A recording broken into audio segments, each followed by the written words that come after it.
following is brought to you by Upscale Roofing.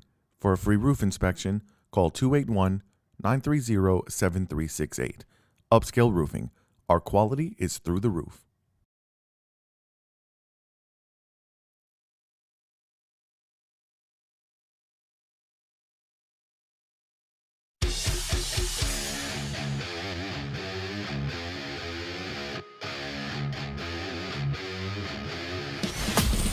Live from the Stephen Terry Pest Elimination Studio, this is the Smells Like Middle-Aged Spirit podcast. Smells like a gym bag. It's strong, but you'll get used to it. Now, introducing the best damn podcast crew in the biz. Here's your host, Nick Stevenson.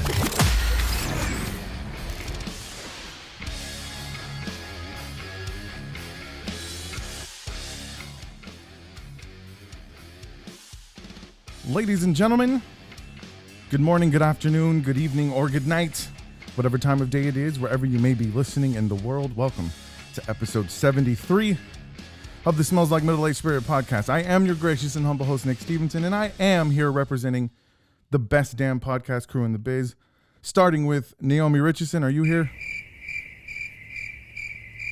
Naomi's not here. How about the best damn podcast producer and Josh Beard? Now, I know my man Chris Clark is, I'm sorry, not Chris Clark. He's going to kill me. Chris Kahn. Sheesh. Neither one of them are here. Okay. The best damn podcast crew in the biz is not here today, unfortunately, but they are missed. We love you guys. Hopefully we'll see you next week. Instead, I'm going to introduce you to the best damn podcaster in the great state of Alaska, the last frontier. Ladies and gentlemen, my special guest for today is the host of Choppin' It Up with PScott, which is a podcast that is available wherever you get your podcast fix. Apple, Spotify, Google Podcasts. Hell, we might even start streaming him on our YouTube channel.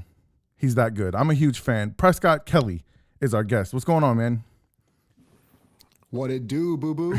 First of all, let me just say that your threads are amazing. Go ahead and show the people what you're wearing. We give the people what they want. Absolutely. And that's more of you guys. For those of you listening, my man PScott is rocking a fresh red Smells Like Middle-Aged Spirit podcast hoodie from the Spirit Swag store, which I actually have news about that store later. We'll get there.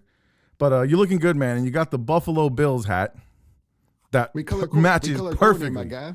Yeah, man, that's a 90s thing. You know, kids these days, they don't match anymore. They'll wear purple socks. They'll wear mismatched socks. Their shorts are got triangles on them. Their shirts have zebra stripes. It's anything goes. From you're what'd you say, 38? Me and you like are almost the exact same age. Yeah, I'm 38. Yeah. What's your birthday?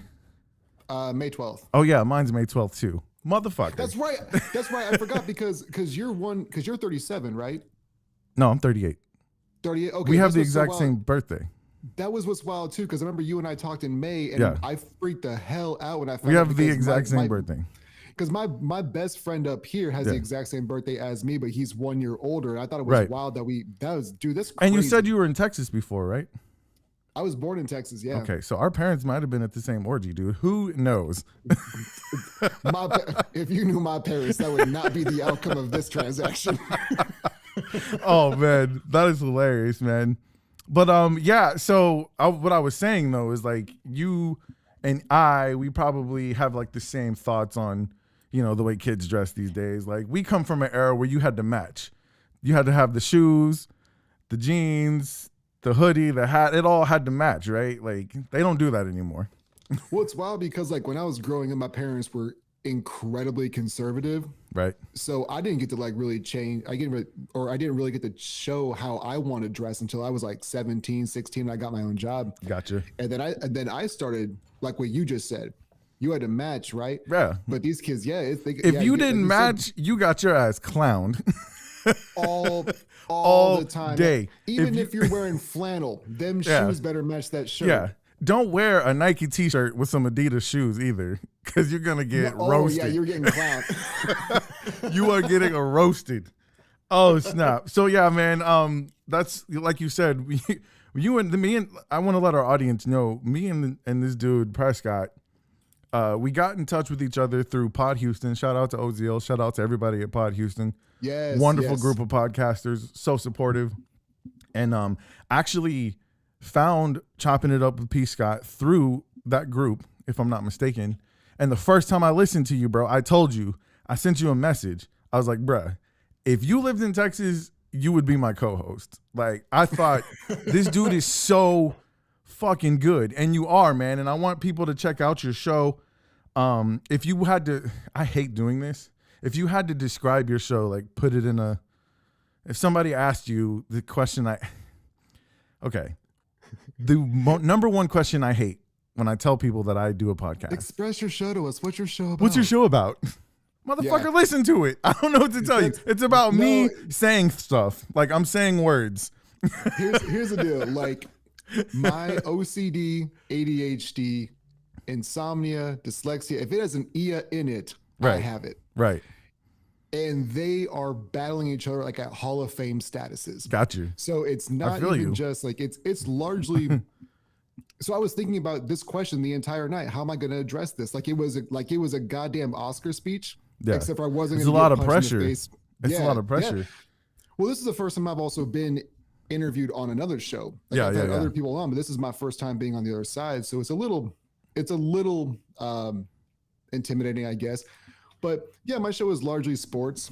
It's actually been through a transformation of strictly sports and then going into the avenue of we talk about social issues and hot topics and stuff like that. But it's largely sports. We dabble in everything else. And, we try to make the headlines and the episode names kind of reflect what we're talking about with puns in them. Right. So that if you don't want to listen to us now, this show is not for everybody. I get it. I'm not trying to cater to everybody, but it's a little bit of everything for everyone. Somebody at some point in time is going to like at least one episode. Sound familiar, folks? Yeah, man. Yeah. I mean, it's strong, but you'll get used to it. That is our podcast in a nutshell. And what's funny is, I mentioned Oziel. I love that dude. Like, he's such a great guy, and he's really good at what he does. He's so positive, it's crazy. Yes, like how positive he is makes me feel like I'm a shitty person for not being as positive as him, man. It's crazy. If he did a 23andMe, I wouldn't be surprised if like Tony Robbins was in his family tree or some shit like that. Real talk. Or Deepak Chopra. You gotta be careful with you gotta be careful with the results on those though. Yeah, we've heard. So no, dude, I get it 100%. It's hard. When I started a podcast, I was like, I don't want to talk about the same thing every day. And you're niched down way more than we are because you do an excellent sports podcast. And that is the reason this is the sports bar version of the Wheel of Spirit, which we'll be doing today. Let me ask you, before we get into it, what is your beverage of choice this evening? You were telling me earlier. Yeah, like I'm kind of bummed. Like my beverage of choice is, it's an Alaska Island Ale. It has a puffin on it. If you couldn't tell because of me being in Alaska, that would be the can art. That's perfect. I'm so glad you picked that. If you'd have had like a Bud Light, I'd have been mad. Oh, dude, there's no way in hell I would have picked. Like I wouldn't have picked that anyways. No shot. I'm not trying. I hope that they're Bud Light's not a sponsor of this. Smells like no. Okay, good. Yeah. Bud Light can eat a dick. But I'm just saying you're in Alaska. I'm so happy you had like some foreign ass. Not foreign. You are American, but like you had an Alaskan beer. That is awesome. Well, it's because I thought about doing something else, but for my preference is like I'm a big Hennessy guy. Okay. But I wanted something to sip on that wasn't going to get me completely stupid while we were doing this. So I figured a beer, Alaskan one. We'll keep it chill. So that means you probably grew up around the only black person in Alaska if you found Hennessy. I found him and Jesus in the same bottle, bro. Yeah. That's hilarious. No, man, that's cool. So just for like reference to the people who are listening, it's just about 8:00 here in Houston, Texas. What time is it there? It's about to hit 5. About to hit 5. Okay. And what's the deal with like the sunlight? Just kidding. I have to say that because people don't understand time zones, and it's absolutely, especially in America, and it's wild to me that grown ass adults don't understand time zones yet. Yeah. I get what you're saying. I have to ask you that every time we talk because I still don't realize what time zone you're in. My bad. I didn't mean to throw shit at you. So wait, 5:00. So you're in the Pacific time zone then? No, we have our own time zone. You do? Yeah, we're better than Arizona. Arizona gets be a smart ass because they don't observe Daylight savings. Daylight savings, yes. I thought Congress just got rid of that everywhere, didn't they? What was that? That's a whole nother episode. Didn't Congress get rid of that everywhere? Man, I have no idea. There's only like 14 people who observe it anyways, and farmers are dying breeds, so it is what it is. Yeah. But no, I feel you. Anyways, but no, I just wanted to give people the idea, like, I really appreciate you doing this. Like, you literally stopped in the middle of your day to come hop on the show. I'm a big fan of yours. You've shown us a lot of love. We really appreciate it. Josh was actually really bummed out that he isn't here tonight because he wanted to meet you and he wanted to chop it up with PScott. So that's what we're going to do tonight on the show. Really quick, I want to remind you guys of some ways to support the show. If you look in the show notes of either the video that you're watching or the podcast that you're listening to, you will see a tip jar link. Please click on that. You can leave us anywhere from $10 to $100. It's been a while since we got one, so show us some love. That's how we keep bringing you this. You guys capped it at 100? You can. I don't know if we can upgrade it to more. That would be great. I might look into that. But yeah, that is the way that you can show support, and also you can follow us on social media. We're currently on Facebook, Instagram, and TikTok. I do have some sad news tonight. I want to say RIP. Let me pour one on the sidewalk for the Spirit Swag store. The Spirit Swag store is currently no longer. Oh no! That's usually what happens to stores and nobody buys shit from. It's just I can buy more hoodies.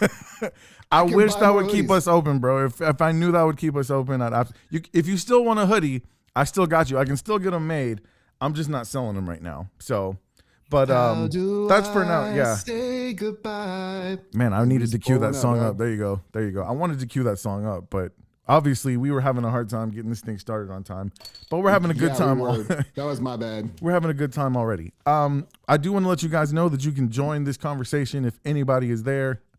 So far, looks like we're just talking to ourselves, but that's cool, man. I'll let people know on social media. They can call in. I got my phone ready.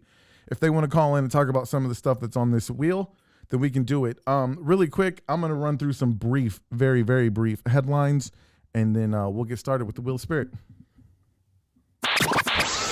Headlines.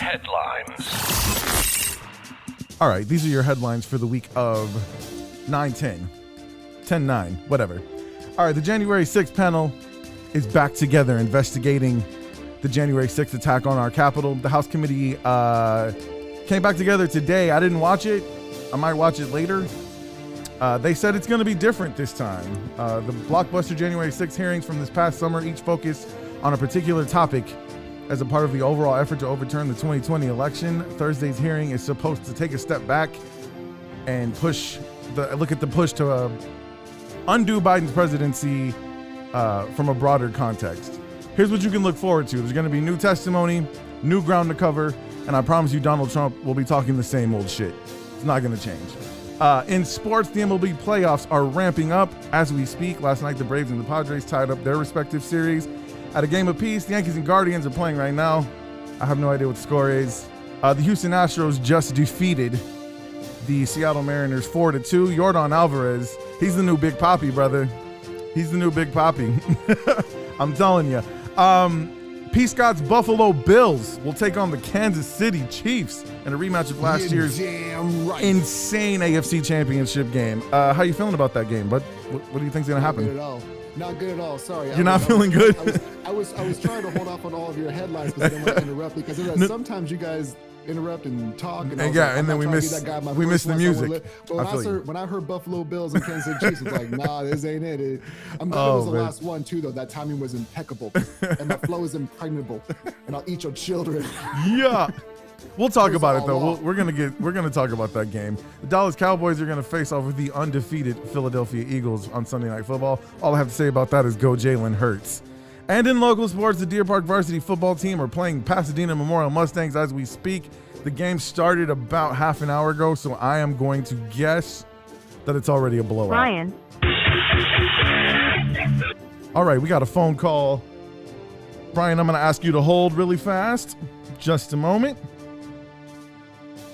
Corporate accounts Nina speaking. Just a moment. Yeah, we're gonna bring Brian in just a minute.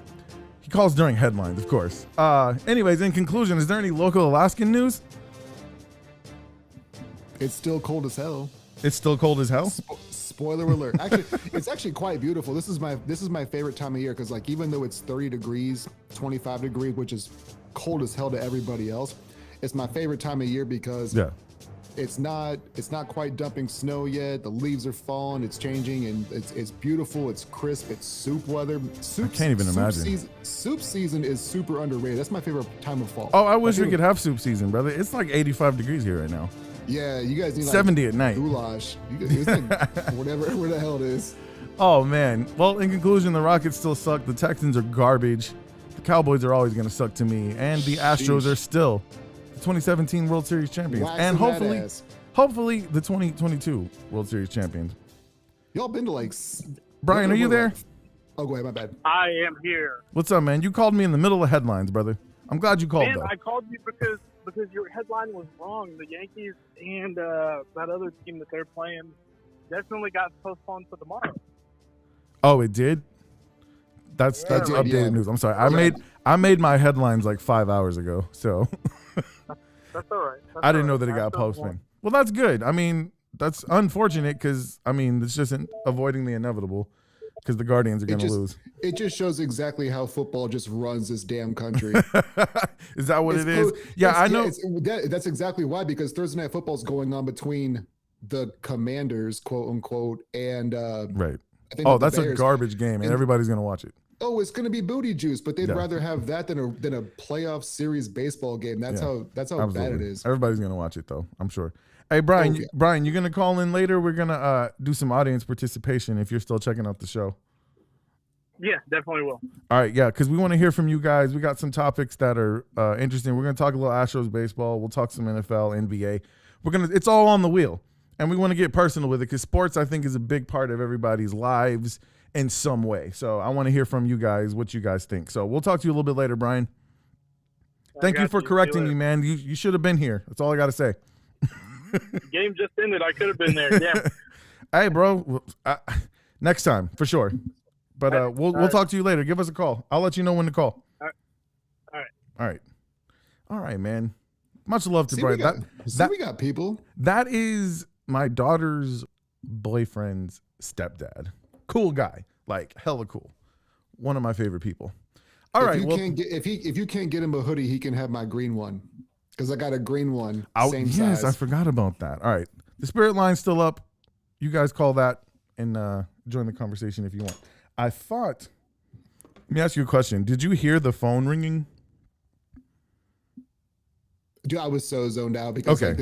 I don't know if that came through or not, but I mean, we'll figure it out. I feel like it did, but regardless, like I'm so geeked up to still be here. Like I'm still not even like really, I'm still in my own zone. I appreciate you, brother. Well, let's go ahead and get a Stephen Terry Services ad really quick, and then we'll get started on the Wheel of Spirit. Let it do. What's up, guys? It's your gracious and humble host, and I've got some news. Stephen Terry Pest Elimination has expanded their services to now include AC and HVAC services. Yeah, apparently being the best damn pest elimination company in town wasn't enough for our buddy Stephen Terry. Now he wants to keep you cool in the summertime and warm and cozy in the wintertime, all while still keeping those pesky critters and crawlers out of your home. Look, if anyone can do it, it's my man Stephen Terry. Stephen Terry Services is a family-owned business, and they're going to treat you like family. And not that weird uncle that everybody tries to avoid, but the family you like, the family you love. So give Stephen Terry Services a call at 713-477-0047. There's still time to get your mosquito treatment done. If you haven't noticed, they haven't gone anywhere. Or, although the weather's cooling off right now, why not get your AC service now? That way you'll be ready to go next summer. All of this can be done with just one phone call to Stephen Terry Services, 713-477-0047. If it's scary, call Stephen Terry.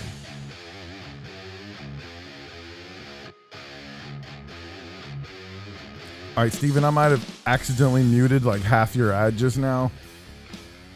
But it's been a while since I've sat behind the upscale roofing producer's desk. Josh, love you, miss you. I feel your pain.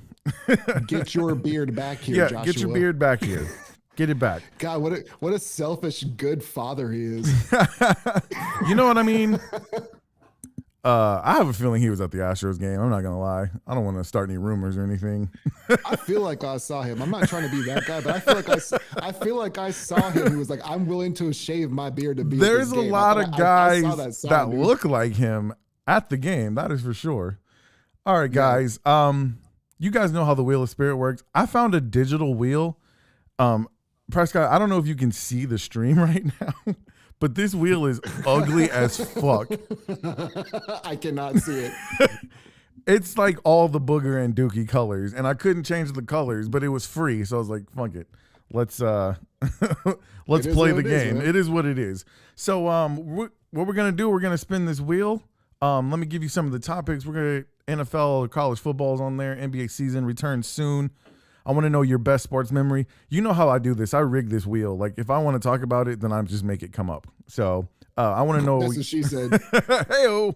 Hey-o. I want to know what you think your best tailgate foods are. Let's talk about if it's okay for athletes to be activists.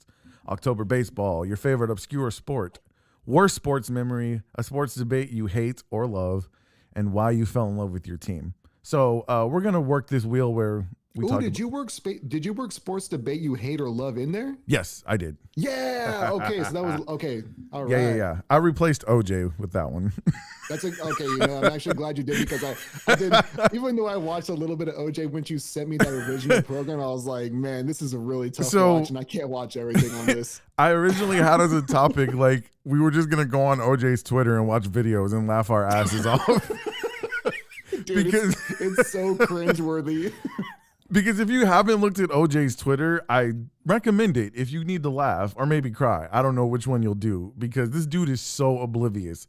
Like, he gives life advice and he talks a lot of football, but it's like, dude, you cut two people's head off. Like, you murdered people, bro. Nobody wants to hear anything you have to say. Like, from the dude rocking this, I will use the word allegedly. That's true. I forgot. He did rush for over... What was his season total? He was one. He was a $2,000 yard rusher, wasn't he? $2,000. He was a $2,000 rusher for 2,000 yards. For 2,000. Because that's how much they got paid back then.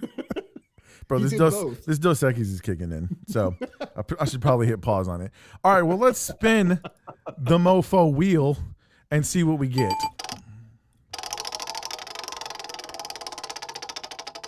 And it spins. That audio is nice, though. Oh. It's soothing, actually. What is your favorite obscure sport? Living in Alaska, there's got to be plenty. Do you have a favorite obscure? Well, the original one was for, the original outline was for what's on the Ocho, and yeah, I don't watch it at all. So I was thinking, like, what's a weird, well, I don't even think the Ocho is a real channel. I believe that. I think they only have it. I think they do it on ESPN2, I believe, for a few weeks at a time. Okay. Yeah. Because I think, and I had. Well, they used to. I don't know if they still do it. Yeah, and I actually had to search what they have as actual events for it, because I was like, Highlight is one of those games where I've always been intrigued by, but there's apparently a corgi racing event that's basically them doing like horse breeding type of equestrian jumps. And if that is an actual thing, they're corgis though? About it. With corgis, and I was like, yeah, I know about that, dog. Okay, that mixes things. People love dogs. People love competition in sports. It's by far, for me, a tie between slam ball. You remember slam ball? Isn't slam ball where they got that tiny disc in the middle and there's like four people and they're just whacking the hell out of it? And there's like slam ball is a basketball game, except the court is made out of trampolines. It's on trampolines. Yes. That is my shit, bro. Yo, okay, because I didn't realize that was something that was on the Ocho, because I remember seeing that on. Well, there was a while that it became like sort of mainstream. Yeah. It would play like on ESPN2. Like the league. I thought it was on like FX, like right after, the Man Show or something. That too. Like it kind of became a little bit mainstream. But that's my jam. Like I used to love watching slam ball, because that's a way better one than like equestrian. Or corgis. have you watched Tag? Have you tag, like the game where tag. you tag? There's a dude chasing another dude through like an obstacle course, and they're trying to tag each other. I've seen that there's extreme tag. I just didn't realize that those things were actually on the Ocho, because that is a I've thing, seen it on ESPN. You got to that stay is up really wild. late. I watch juggling on ESPN also. That's an honorable mention. Juggling is an honorable mention. I gotta say, OLI. That is an outside looking in as far as your top two. yeah, that is absolutely that is on there. What about some northern? What about like curling and all that shit? You guys curl up there in Alaska? Man, the stereotypes of Alaska are wild to me, dude. Like it's amazing how little people know about this state with how long we've been around. Yeah. But in fairness, when I was 12, 13, when I moved up here, I had a lot of the same ones. But the Iditarod is still a thing, which is super weird. Mm-hmm. But not like hockey's big up here, but curling isn't. Like there's not like we're more domesticated than people think that we are. We're not just like barbarians who hunt seals for sport. But that's how we want to envision you. I know, I think that's how Sarah sure. Palin wanted us to see you. From Russia. But no, I think that kind of stuff is cool though. Like I don't know. I when the Winter Olympics come on, sometimes I watch obscure stuff like that, curling and all that other stuff. But I mean, what was your sport of? What was your sport of? Soothing too. Yeah, I can see that. I can see that. What was your sport of choice growing up? Oh, it was equestrian corgis, basically. Oh, okay. Absolutely. That is interesting though. So yeah, I mean, those were some of my favorite obscures. I'm trying to think of what else. Dodgeball. I mean, that's kind of Dodgeball's up there and too. obvious. Yeah, I've watched some competitive dodgeball. You know what? I mean, I don't know how obscure this is. You ever watch bowling on ESPN? Besides the movie, have you actually watched competitive dodgeball? Yes, they've played dodgeball on ESPN before and on Fox Sports. You know, like FS1, FS2, they always put weird stuff on there, or FX sometimes. So yeah, I've watched them do dodgeball. I like to watch bowling, and that's weird. Poker, that's another one. I will sit down and watch people play poker. Yo, I used to watch poker like nobody's business. Poker and rugby when I was in my mid-20s, I watched religiously. Yeah. It was actually, and lacrosse in my teenage years. I would have watched lacrosse it was borderline absurd with how much time I spent on those three things. Yeah. I'm gonna make sure our stream's still going. We're looking good. Looking good there, PScott. All right, what do you say we hit this wheel again? That was a good little conversation. I hit it. What do we got? NFL college football. I knew we'd get to it. Let's talk about the Bills real quick. Nobody that was in the Houston. question I was gonna. That was the thing, because all it said was NFL college. Are we doing? What do you? I was just prefer, talking or- American football. Let's talk American football. Let's do that. All right. You're a Bills fan. We're not going to talk about the Texans. Like, fuck them. But let me just say this about the Texans. Whoa. They don't even know how to tank correctly. Like, Nah, man. They're like, oh, Davis Mills. We'll just go ahead and do that. we don't even know how to tank. Like, we have a tie on our record, first of all. Now, of all the Week years, one. all the Week years, one. all the years that the Texans have existed, that they could have used a tie. Like all those years they barely missed the playoffs, and maybe a tie would have gotten them into the playoffs. Do they do it in those years? No. They do it in the year where they desperately need a top 2 pick, and they're probably not going to get one now because they're not going to have the worst record. Why? Because they fucking tied a game. And the fucking Jacksonville Jaguars cannot beat us for some reason. I know for a fact that the Jacksonville Jaguars are better than the Houston Texans in almost every position. On paper, Yes. yeah, it's really hard to argue that. I mean, Gus Bradley's a pretty well-respected defensive coach, right? Is he still coaching their defense now, or did he go somewhere else? I believe so, but regardless whether he is or not, he is largely highly regarded as a defensive coordinator. I know he was coaching either Jacksonville or Atlanta, or maybe both. Or you know what? Never mind. Gus Bradley used to be their head coach. I forgot who's their defensive coordinator now. Anyways, whoever it is, It's whoever. probably. Oh, you mean Houston? It's probably still Romeo Crennel. He's No, been trotting I around know there who for the last Houston 10 is. years. No, I know who Houston is. Oh, I was talking about Jacksonville, dude. it might still be Jack Del Rio. Let me too. listen. Let me tell you how difficult it is for a football fan in Houston. It's hard for me to even watch, bro. I put it on in the background so I can fall asleep. And last week was one of You the were most still boring. 3 hours ahead of me though, so that makes sense. Last week was one of the most boring wins that I have ever seen in my life. It was just like, and I was like, why? Because when the Texans win, they really lose, people. When we win, we lose. We need to lose every single game. Like, I don't care. Like, sign me to be the quarterback. We will lose. I will promise you that I will help us get that number 1 pick. Let's talk about an actual football team, though, who has an actual. That veteran minimum is still like $800,000. Yeah, man. Like, I get. I mean, for I that, can't be think. that much worse than Davis Mills. I can throw some interceptions. That's for sure. Oh, Matt Schaub has entered the group chat because he throws pick sixes, dog. Like, Like, I can throw some interceptions if you need it. Let's talk about a real team really quick. The Buffalo Bills. They're playing the Kansas City Chiefs. You said you're not feeling good about that game because I've seen you talking mad shit when they beat Pittsburgh. So what's up? What's your assessment of this game coming up? No, I wasn't. Okay, no, I was not talking mad shit because if like on the previous podcast episode, I think I saw said, you say that Sean McDermott is better than Bill Belichick. I believe I saw that. Because dude, I was hella trolling. Well, I figured because the stigma around Bill Belichick is like he just eats up rookie quarterbacks, right? Like he just demolishes them. And Buffalo went out and just beat the brakes off of Pittsburgh. Yeah. And that's largely why I made that joke. But right.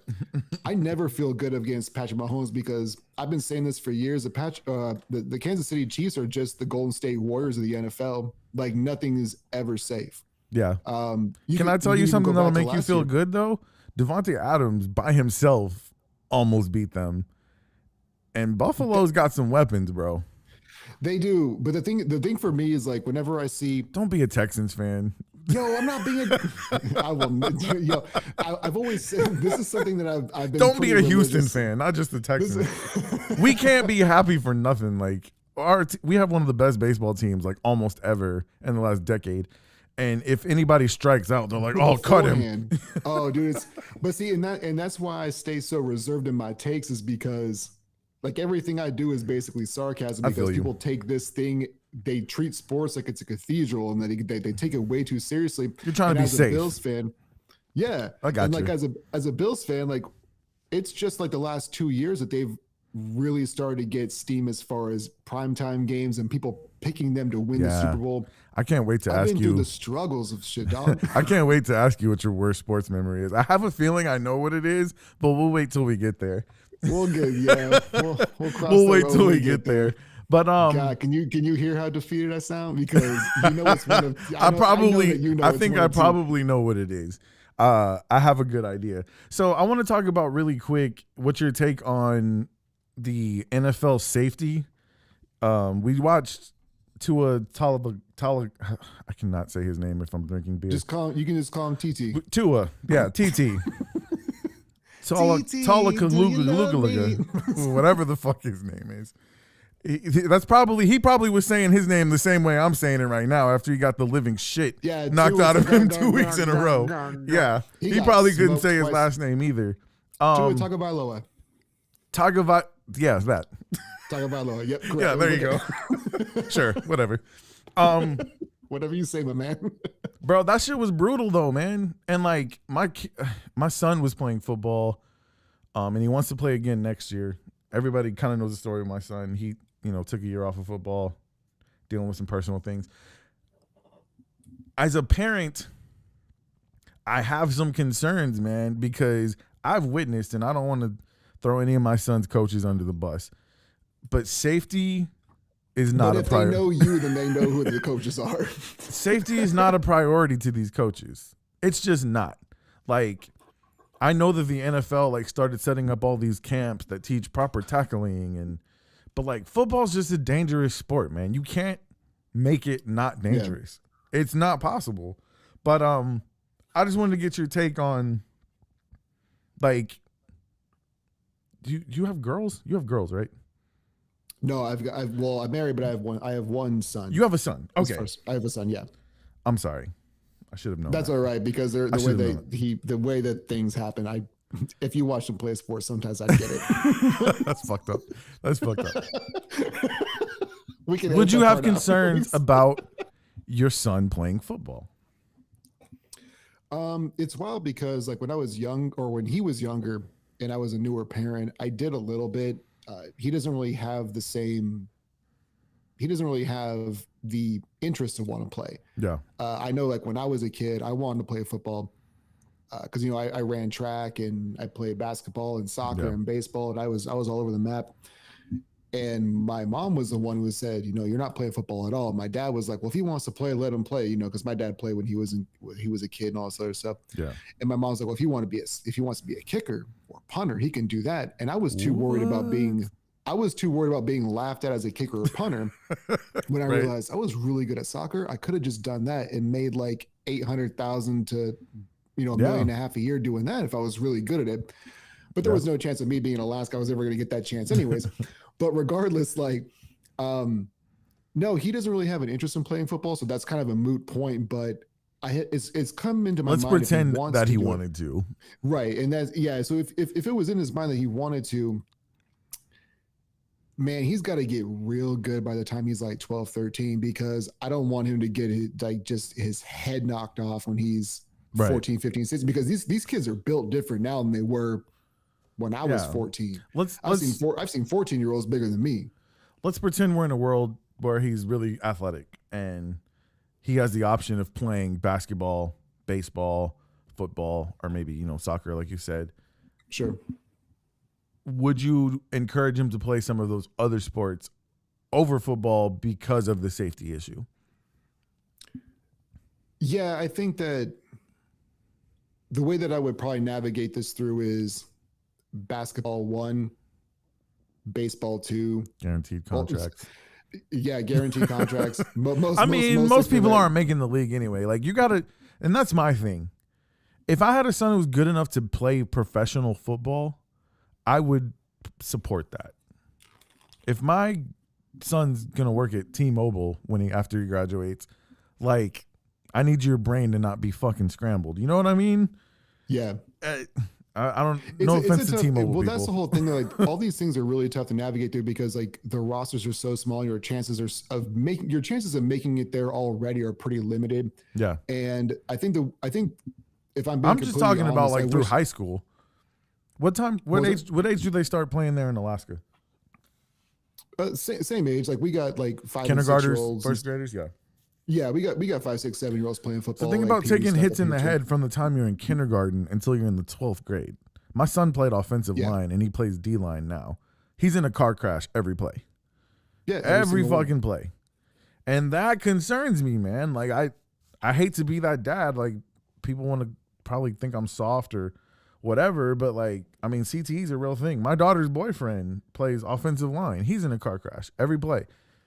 And I'm concerned. Like, I mean, he's good. He's having fun, but like, those are things that I think about, I don't think it makes you soft as a parent or as a person. It is something that I think that we all kind of struggle with. And obviously with me, everything that you see back here, right? Everything is Buffalo Bills. Because it's the only team I care about. Yeah. But I got into it at such a young age about who I care about. But yeah,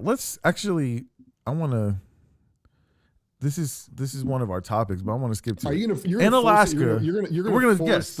I control the wheel. I am the master. I'm the master of the wheel. How does a person living in Alaska become a Buffalo Bills fan? I was actually a fan before I even moved up to Alaska. Okay, because we're not going to pretend that they were good. So we know you weren't riding like the gravy train.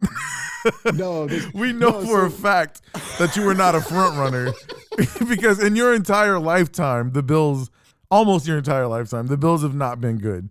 So we know you're not a fair weather fan. Like, that's why I know your 4-year window. They had a 4-year window. I know your Bills fandom is legit for that reason. So tell me how it happened.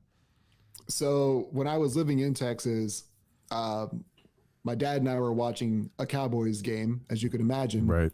And during the halftime show, I saw a kid, because I was 5 years old at the time. and they were showing highlights of a Bills game, and I saw somebody who had the same last name as me. Yeah. And I'm like, who's that guy? And he goes, oh, it's Jim Kelly. And now this is where the ever pieces tell start you to kind line of up. look like that dude? I don't look like Jim Kelly. You think A so? young Jim Kelly. Nobody's ever told you that? Yeah, I don't know about that. And he lived in Houston for a while. I'm just saying.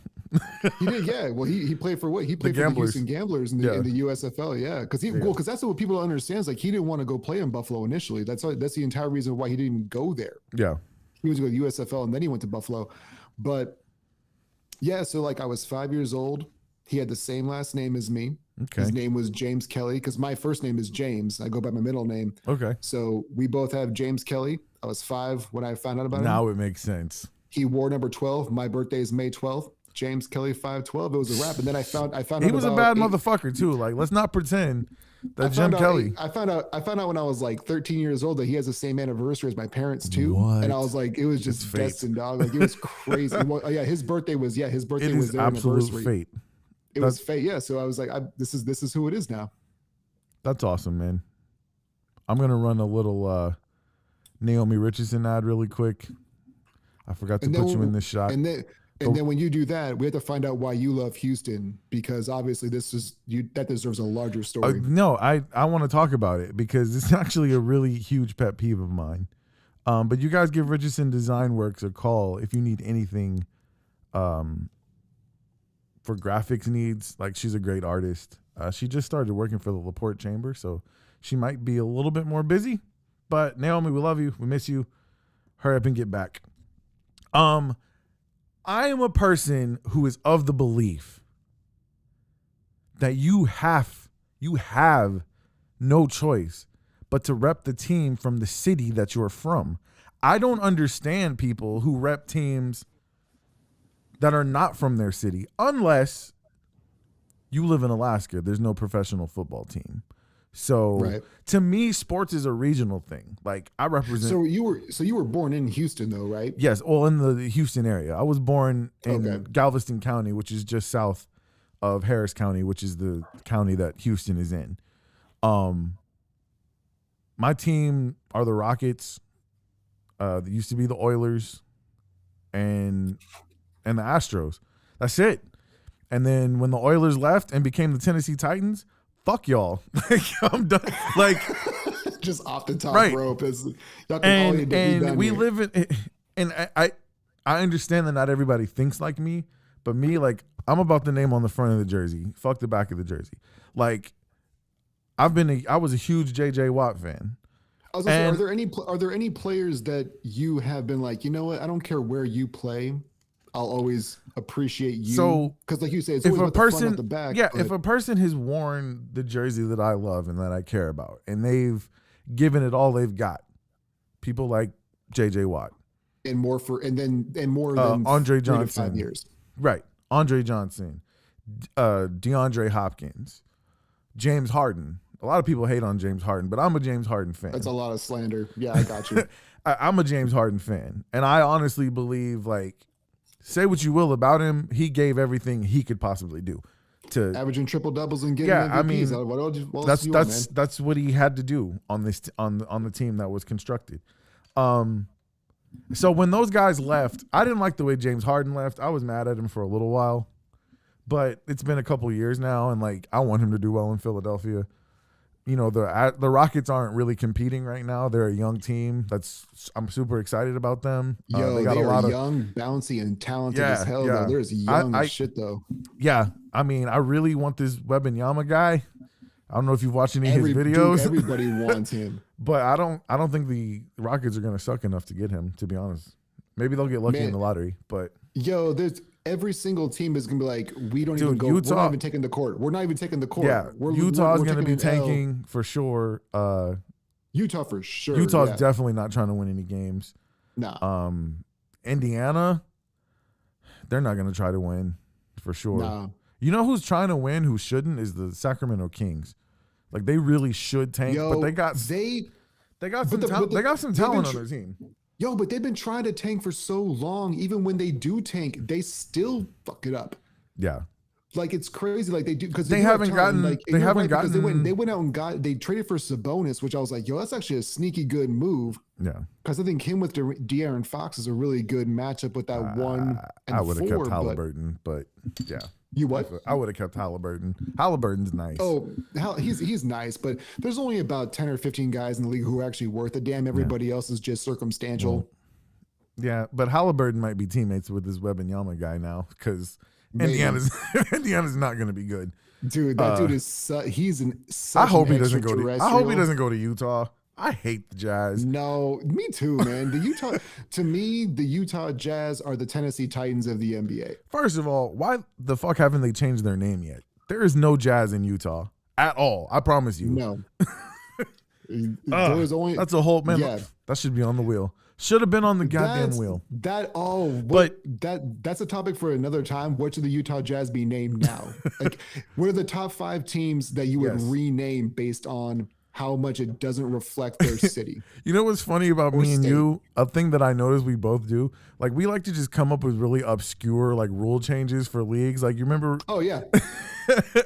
You know what I thought about? Because I hate the Western Conference. First of all, like the NBA. Almost everybody makes the playoffs. Winning your division, it's more than half.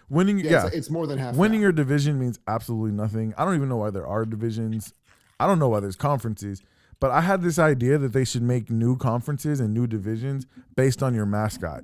Like, yo, I love. If your mascot is an inanimate, if your mascot is an inanimate object, you're in one conference. So you'd have like the Nuggets. Nuggets aren't the Nuggets have a lion? I'm sorry, not your mascot, but your team nickname. Oh, you're okay. Separated by your team. If you're an inanimate object, you're in this division. So if you're an animal, don't count because they're not nuggets. Right. Like they're not chickens. They're right. Okay, it's gold nuggets, so it's an inanimate object. You got the Clippers, the Nuggets. What would we? I don't know what to call the Magic. Or the Heat, actually. Yeah, the Magic. They'd have to be in their own conference. Yeah. But then you'd have all the animals. You'd have the Bulls, the Grizzlies. You know. The Warriors, then you have the people like the Warriors, the 76ers. You have the ones that are Celtics, I guess. The Celtics, yeah. Like you could probably come up. I haven't gone through all the teams, but you could probably come up with like 4 divisions if you separated like inanimate objects, animals, human beings, and then like obscure things. That's where the magic characters. That's where the magic and the Heat would be. The thunder. the potpourri of whatever's left over. Right, exactly. That's fine. That wasn't even on the wheel, but this is just the random shit that I think about. Fuck. Oh, dude, this is the kind of shit that keeps me up at night. Yeah. Like, Absolutely. Don't worry about it. Absolutely. All right, let's see what comes up on this wheel. Is anybody in the chat? Hey, there's Brian. Brian weighed in on our. I tried to call. Brian, no, he weighed in on our obscure sport. He said World Series of Poker. I enjoy watching World Series of Poker, especially. I used to. I recently watched poker where they didn't show you the pocket hand of the World Series. It was they were playing five. Oh. They were playing Texas Hold'em, but you didn't know they didn't have a camera that showed you what they were holding, and that made it way more exciting. Actually, I'm gonna mute myself. No, I could totally see that. Because sorry. Oh, go ahead. Yeah, I was drinking Dos Equis and I had to burp. And I'm not Chris Kahn, so I don't do that shit in the mic. I did the exact same thing too. I muted mine because I did the exact same thing. This is a judgment-free zone, man. All right, what came up on the wheel? This is a quick one. What's your tailgate food? What's the go-to on if you're tailgating? Yo, so if I'm eating, it's wings. Fuck yeah. If I'm cooking, it's ribs.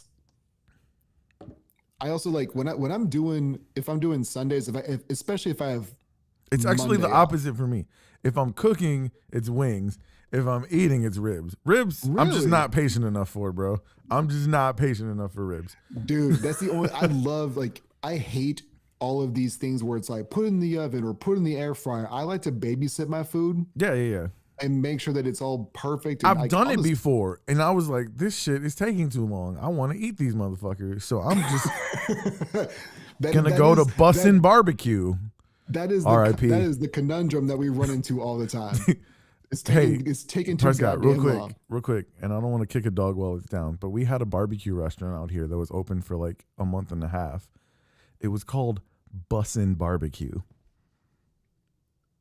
Would you go to a barbecue place that was called Bussin' Barbecue?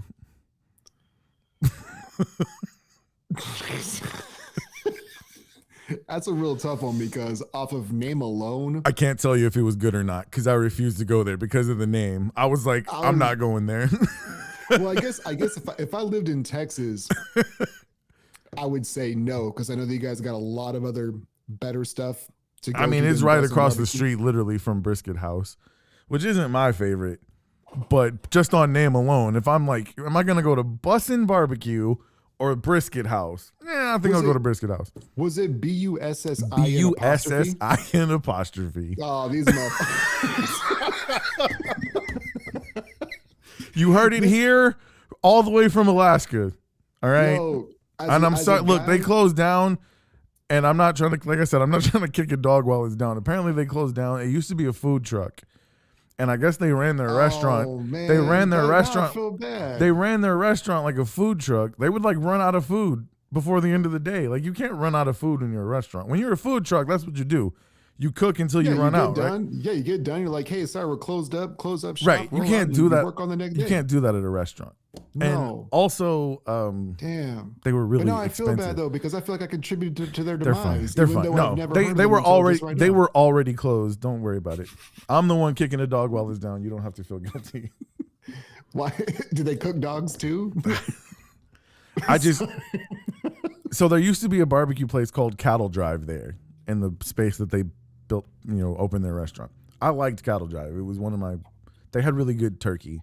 I know nobody's like, you've probably never heard anybody say, hey, that's a good barbecue restaurant. They have great turkey. I got some good ass mutton chops over there. Boy, have you had their turkey? They got some bomb ass turkey over there. Probably never heard anybody. How are the ribs? Who gives a shit, bro? Have you had the turkey?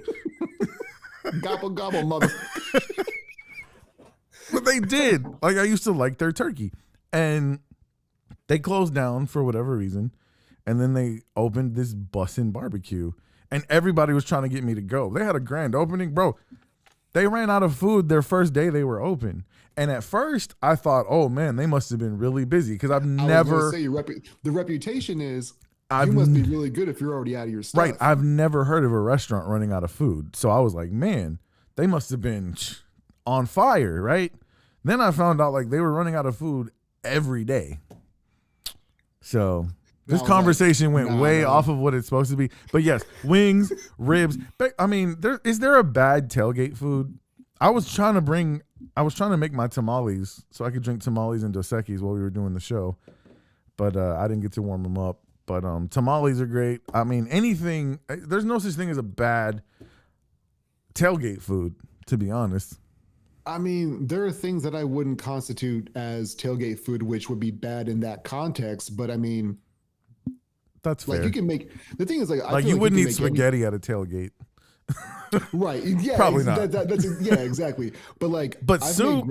I made grilled cheeses with like jalapenos and bacon and okay. So while we're doing this, in Buffalo, don't they make like chowder and stuff, or is that just in New England? That's mostly a New England thing, but like I'm sure the Buffalo's got good. They chowder make soup. Too. I'm sure they make some kind of soup. But like my biggest creation that I've ever made is another one on the topic of, not just tailgate food, but other things. I once made a Cuban sandwich that was made just out of pork ribs, basically. It's like you replace the bread and the pork ribs are the bread. Yeah. And then you got the ham and the cheese and the pickles and that. Like that was the most fire thing I've ever made in my entire life. Brian says that they had decent barbecue, shitty building. It's true. There's a reason Cattle Drive didn't last there. It's not a great building. But still, I didn't go because of the name. Fuck the name. Like, I'm sorry.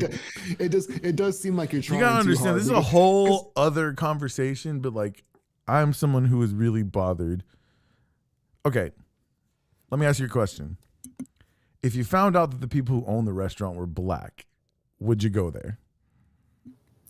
God damn, asking the hard questions. Like you've had dos Equis asking that question. I'm just trying to be honest.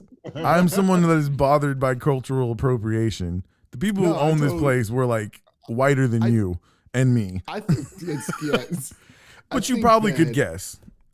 I don't think. Thank you. Okay. First of all, I live in Deer Park. It's like 89% white here. So the odds were that I was going to be a white person that opened up that place. But the other thing too is like that's about the population up here as well. So that's what it is. I would say that I'd be more inclined to go if it were run by black people because I know that, dude, because they don't underseason their food. Right. Like they just don't. So maybe that's wrong. Listen, I'm not to anybody listening. Like I'm not saying I'm right. We're not doing this. I'm not saying I'm right for that. Like you can call it a flaw if you want. But some stereotypes are true, and that's why we have them for a reason. They don't underseason their food. Black people know how to cook. Right. It's not even about that though. It's the appropriation that bothers me. Like, right.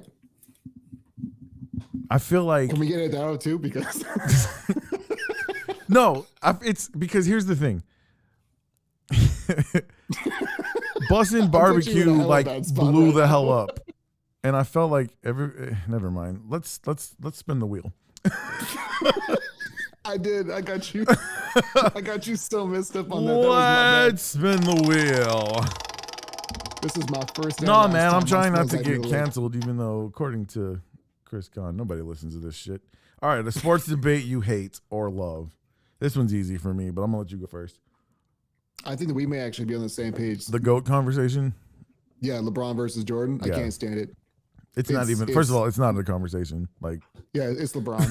No, absolutely not. I had to be that guy. No, absolutely not. No, I'm tired of having it. Like, but it's so overblown, dude. I can't stand it because it's like, it's on my timeline 4,000 times a day when it's not even basketball season. So you got nothing else to talk about. I need somebody else. I need this Wembanyama kid to be really, really good so we stop talking about these two motherfuckers. Like, I need him to become the GOAT. That's what I need. Here's the deal. Old heads won't allow him to be that. Like, once you and I have died, he's still not going to be that. Even if he wins like 8 rings, they're going to discredit because like, oh, well, he was a 7'4" guy who was shooting threes. It doesn't matter. That's true. Like, Jordan is going to be like people's GOATs regardless. And I think it's a dumb conversation. Unless you didn't see him play, which the older I get, the more it amazes me. I remember the first time I felt old. I was probably like 24, 25 years old. Mm-hmm. I was managing a bunch of kids at a McDonald's, and we're talking basketball. And they're like, yeah, man, I mean, I never saw Jordan play. And I was like, like, wait a minute, am I getting that old? Like, am I that guy who watched Wilt Chamberlain play? Like, because to me, whenever somebody like argues with me about Wilt Chamberlain or like Bill Russell, I'm like, oh, you're old. But the older we get, like, we're turning into that guy. We're turning into the man. But the thing is, like, I'm trying really hard not to be that guy because that does seem to be, and that's one thing I tell people about, like on my podcast, is that people, regardless of how much they want to believe it, you're turning more into your parents than you want to believe. Yeah. And the way that you view things will. Here's one thing I'm an old head, and I agree with old heads on a lot of things, like hip hop music. I'm an old head. Like, I can't deal with the new shit. I hate it. But actually, I disagree with old heads who think that 90s basketball is better than basketball is today. 90s basketball was garbage. Mid to late 80s and early 90s basketball was absolute trash. It was absolute garbage because all they did is foul each other, and the scores would be like 68-72. It was terrible. I think I did a podcast episode. This was probably April or May. I'll have to go back and do the research. But people were complaining about how nobody plays defense anymore. I'm like, they still do, but just the shot selection is so much different. You have to guard out further, and the points per game over the past 25 years really has not changed all that much. It's just the way that they've played has. Yeah, it's the amount of possessions too. Like the points pace of play, amount of possessions. Points per possession are about the same. They're just getting more possessions because they're playing faster. Yeah, but I mean, listen, and I forgot to answer. This was part of I fell in love with the Houston Rockets. It was like 1992, 93. I remember the first game that Rudy Tomjanovich coached was the first Rockets game I watched from beginning to end. And they sucked at the time. And they won that game. I don't remember who they were playing, but they won. And I'd never seen the Rockets win before. I was like, oh, snap. Like, but, I mean, he kind of rejuvenated them. And they had a halfway decent finish to the season. The season after that was my first heartbreak. They lost to the Seattle Supersonics in the playoffs. That was a good roster. Yeah, that 90s Sonics team, that was their Achilles heel. If the Rockets ran into them, like they just weren't beating them. They didn't beat them until they got Barkley in 97. But I just that's when I fell in love with the team. But I can sit here and then tell you that, like, I've gone back and watched, you know how they have like ESPN Classic.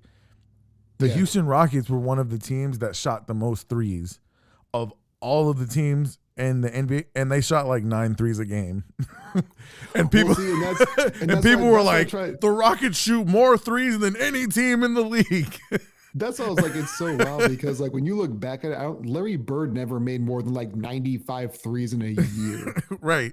And, yeah. And it wasn't a thing. It wasn't a thing. Yeah. But I can tell you, that's my favorite team. I would much rather watch the 2014, 15, 16 Rockets that ran the. One of my favorite Rocket teams was the one that lost to the Golden State Warriors. And what was that? Oh, that CP3 and James Harden year. That was one of my favorite teams, man. It was like 2015, 2016, I think. Yeah, so when that's not my biggest heartbreak. We'll get there. That's not my biggest heartbreak. You want to get to mine first. You're such a polite host. We just haven't pulled it up on the wheel yet. That wasn't my biggest heartbreak, but that was one of them. I'm gonna go ahead and spin this wheel, and if I don't like what comes up, we're gonna skip. You're like, we'll just do it again. Oh, let's see. Your worst sports memory. Here we go. There we go. All right. So these are beforehand they were like two. Is it one separate is it two separate ones or is it one combined? What do you mean? Like what was texting me originally was like favorite and worst. But is this right? I put them on separate parts of the wheel. Oh, gotcha. Okay. I put them on separate parts of the wheel. So we're gonna talk about your worst sports memory. I don't know if I want to. I want to guess. Okay, I'm just gonna guess. You tell me if I'm wrong. Music City Miracle. Yep. That was brutal, bro. Time out. So the Music City Miracle is worse than losing 4 straight Super Bowls to you. It's because of timeline. Okay, you were too little during the Super Bowls, right? Yeah, so because I was going through that, I was thinking, what's my worst one, and the hell with it. I'll give you my favorite one now because they kind of coincide with each other. My favorite one is Buffalo beating Houston down 35-3, 38-3.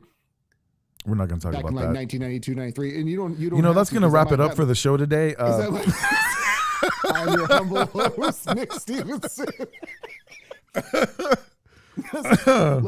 I already forgot the guy's name who was on the show this earlier. It really doesn't matter. That asshole up in Alaska or Antarctica, wherever the hell he's from. But go ahead and say this. Go ahead and say the score, man. Well, cause it was like 41-38. I think was the actual end. No, of the I mean how far ahead they were. 38-3. 38-3. Yeah. Yeah. But even then, like I couldn't even say that was like my happiest moment because I was in that same ballpark of I was 7, 8, 9 years old and I didn't really care about it as much.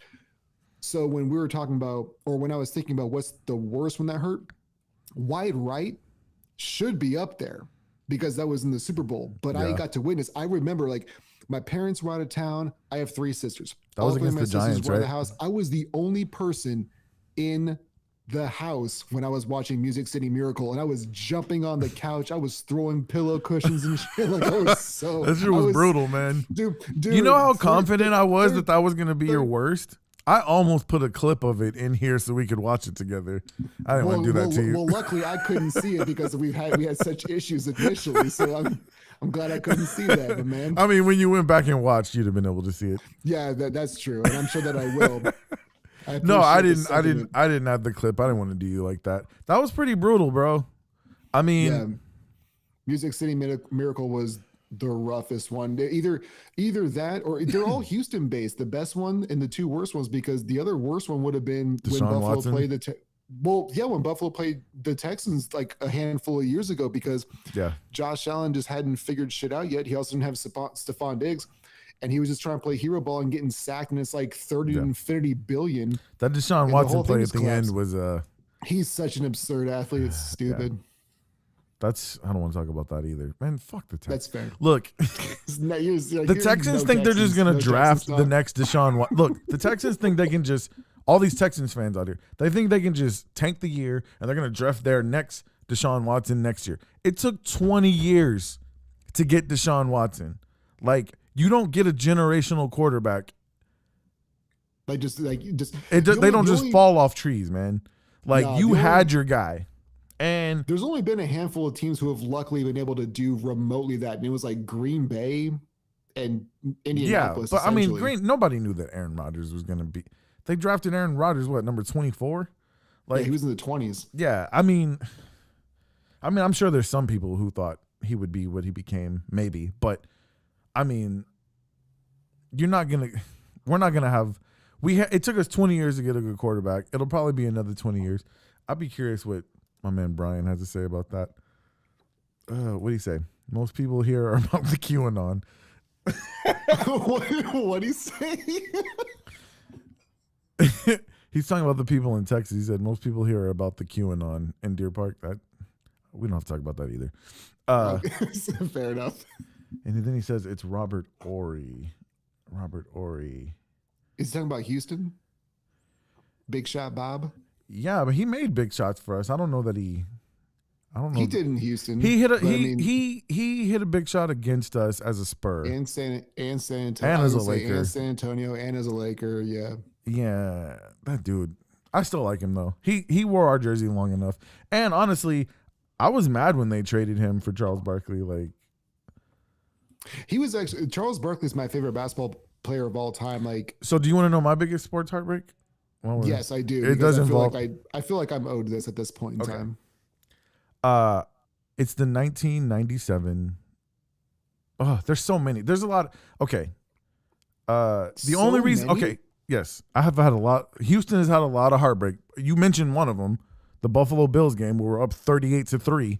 I mean, I was little, but like, I remember that shit.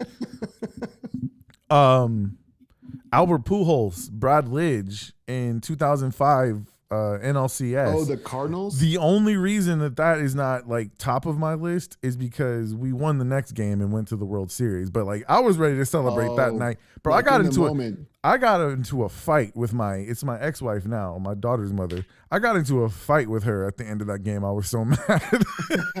I mean, I don't know if you remember the 2005 NLCS, but it was game 5 in Houston. They're celebrating. They're up, I think, 2 or 3 runs.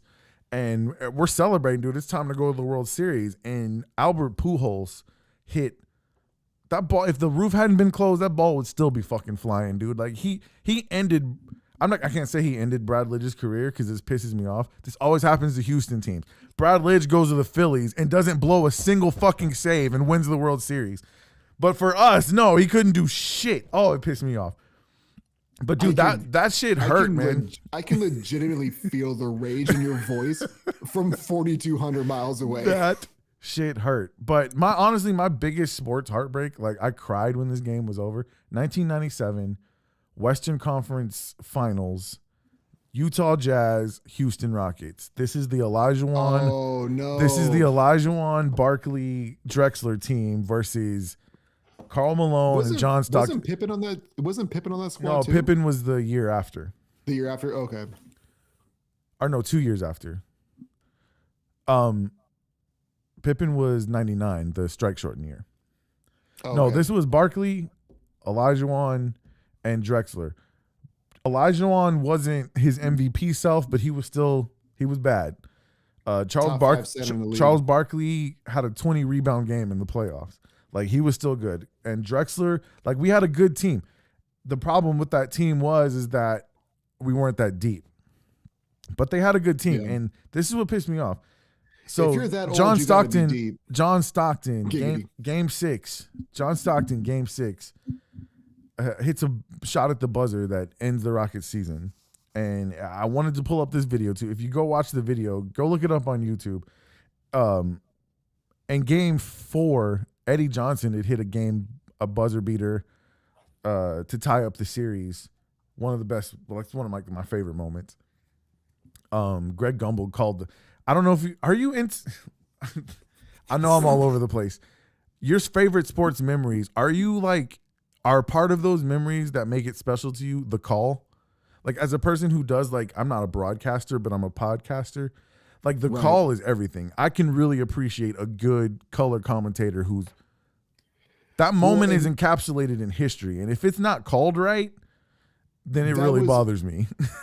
One of the greatest moments I've seen, especially like in my lifetime, has nothing to do with my favorite, but it was Mike Breen when LeBron James chased down that block in the 2016 finals. Mike Breen is awesome. Mike Breen is incredibly underrated, but that was the call for me. Yeah. That, along with Ray Allen, bang, every time he goes bang, it's just it's Mike perfect Breen's, timing. He's up there. He's up there. But like him and Kevin Harlan to me are the best. Kevin Harlan's the best when they're streakers. That man will. He was so. That was awesome. So that great. Was awesome. At the 20, the 25, the 50. Let me finish telling you my nightmare though, because you might remember this. Sure. John Stockton hits a buzzer beater in Game 6, ends the Rockets postseason. The Rockets were going to beat the Chicago Bulls that year. We played them in the regular season. You think so? Yes. Everybody, a lot of other people seem to think so. They were going to beat the Chicago Bulls. They would have beaten the Chicago Bulls the 2 prior years, but Jordan couldn't make the finals, and I'm tired of hearing that conversation. If he would have made the finals, we would have found out, but he couldn't make it. And yes, he wasn't. Find out. Everybody, okay, he was gone one of the years, but he was there in 95, and don't tell me that he wasn't himself because he dropped like 55 on the Knicks in the Garden, and the Knicks were a badass team back then defensively. Listen, we were going to be there was nobody on the Bulls that could guard Hakeem Olajuwon. They just couldn't. And we had a guy who couldn't stop. We had a guy who couldn't stop Jordan, but we had guys that could give him fits. You know. Didn't y'all still have Vernon Maxwell? No, not in 97. I'm talking. Okay, so yes, we had Vernon Maxwell. In the years that Jordan wasn't there, if he'd have been there, yes, we would have had Vernon Maxwell on that team, and he gave Jordan fits. And Vernon Maxwell, Mad Max, he was a bad boy. He was a bad boy. People forget about that. But no, this 97, dude, I cried. Like, I was, what, 12, 13? Bro, I cried. I cried the same. The only thing I've ever cried at is when Jim Kelly retired. And really? It was the exact same year. No, dude, I cried when they lost that game. That hurt, man. But Houston's had a lot of disappointing moments. The Astros have had some heartbreaking. Oh, not even just heartbreaking, but y'all were doo-doo butter as the Astros for like 5, 6, 7 years straight, and now you're about to go to potentially 6 straight ALCSs. Oh, they're going. No, but not just that, but even in the years that we were good, the Bagwell Biggio years, they were always good in the regular season, and then they would get. Old Randy Johnson was good for y'all. They would get. That's the thing. We only had him for half a season. That was 99, I believe. Wait, really? For half? I feel like he was there for a couple of years. But... No, Randy Johnson got traded at the deadline. We went to the playoffs and fucking lost to the San Diego Padres. And he signed with Arizona the next season. We got him from Seattle at the deadline. And he helped us win the division. They won like 101, 102 games. And we lost to the San Diego Padres in the first round. Kevin Brown, we lost in 4 games. That's one thing that I hate about the MLB playoff schedule, even now. Like, Kevin Brown, we played 4 games. Kevin Brown pitched in 2 of them. He started 2 of them. That's how stupid the fucking schedule was. Like, how the fuck does that even happen? He started game 1 and game 4, and he beat us in game 4. Oh man, that was heartbreaking. The Astros lost so many. I mean, when they finally made it to the World Series in 2005, and then they got swept. That sucked. they just could not score. Like they had great pitching, but they had no offense. But yeah, I'd say the 97 Rockets Western Conference Finals. That one hurt. Let's see what Brian. It sounds like that. Who hurt you? The 97 Rockets did. Robert Horry is the best of all time. He's the GOAT. 7 rings. This MFer is trolling because of rings. That is, I will not. And he brought up Matt Maloney, which don't bring up that guy. I will not conspire with dudes like that. Robert Horry. So, hey, wait a minute. Doesn't Steve Kerr have 9 if you include his coaching? Include coaching, yeah. Well, like Phil Jackson still has what, like 11? Yeah, he's got like 10 or 11. But even still, like, he has 1 as a player too, right? When he was a Knick, doesn't he have 1 as a player and then 11 as a coach or something like that? But like, it's wild to me. No, he didn't win. Did he win as a Knick? He did not win as a Knick. I thought he was on the Knicks roster. No, he was on the Knicks. Like, he's old, dude. He's old. The Knicks that won in like the 70s, I don't think he was on that team. I think he played for the Knicks. He was on the Knickerbockers. Right. But not on the Knicks. Okay, I got you now. That was my bad. Exactly. That was my bad. All right, I'm going to go ahead and throw this JB ad up real quick. You guys call Josh Beard if you want to buy or sell your home. Wait, it sounds super passionate about it, Nick. He's the best in the biz. This is the house that Josh Beard built. No, I was kind of like the ad was getting kind of glitchy, and then I don't want him to yell at me. No, we've had some problems. That's well, we're on a 10-second tape delay because Alaska is just not awesome at all. It takes that long for the internet to get from there to here. Yep. Yeah, man, Houston's had a lot, and it's part of the reason that our fan base is the way that they are. And it really bothers me. Like, they don't know how to appreciate when they have a good thing because they're so used to their team breaking their hearts. Like, it's so weird. The Astros, like you said, they're about to go to their 6th ALCS straight. They've been one of the best teams in baseball for almost a decade. And, like, if the Astros are down by a run in the 5th inning, like, if you're sitting next to an Astros fan, they want to fire Dusty Baker. They want to get rid of the closer. Like, they're tripping balls. Why they want to get rid of Dusty Baker because he has a track record of this. But Dusty Baker has shit out and flushed down the toilet more baseball than any people knows. I have no idea how. Dusty is my guy. Do not blaspheme against Dusty Baker. I won't. But we are winning him. We are winning him a World Series this year. That's what's going to happen. His name needs to be changed to Musty Baker, though. Bro, fuck out of here. All right, man. We're going to spin this wheel one more time. Spin the wheel. Let it ride. Hey, Brian, go ahead and give us a call because I want to get your answer to some of the questions that we've talked about. And while I'm waiting on your call. He also wants to fight me in the streets, but you have to come to Alaska to do it, though. While I'm waiting on your call, let's talk about athletes activism. What's your take on it? Oh, really? You're going to have him call in while we're doing this one? This is going to be the longest segment that we have, probably. No, we don't have to talk about it too much. No, it's I think the thing for me when it comes to this is that it's just to know exactly what you're talking about because your platform is so huge. Like you and I are doing this, and I have my own individual podcast, and right.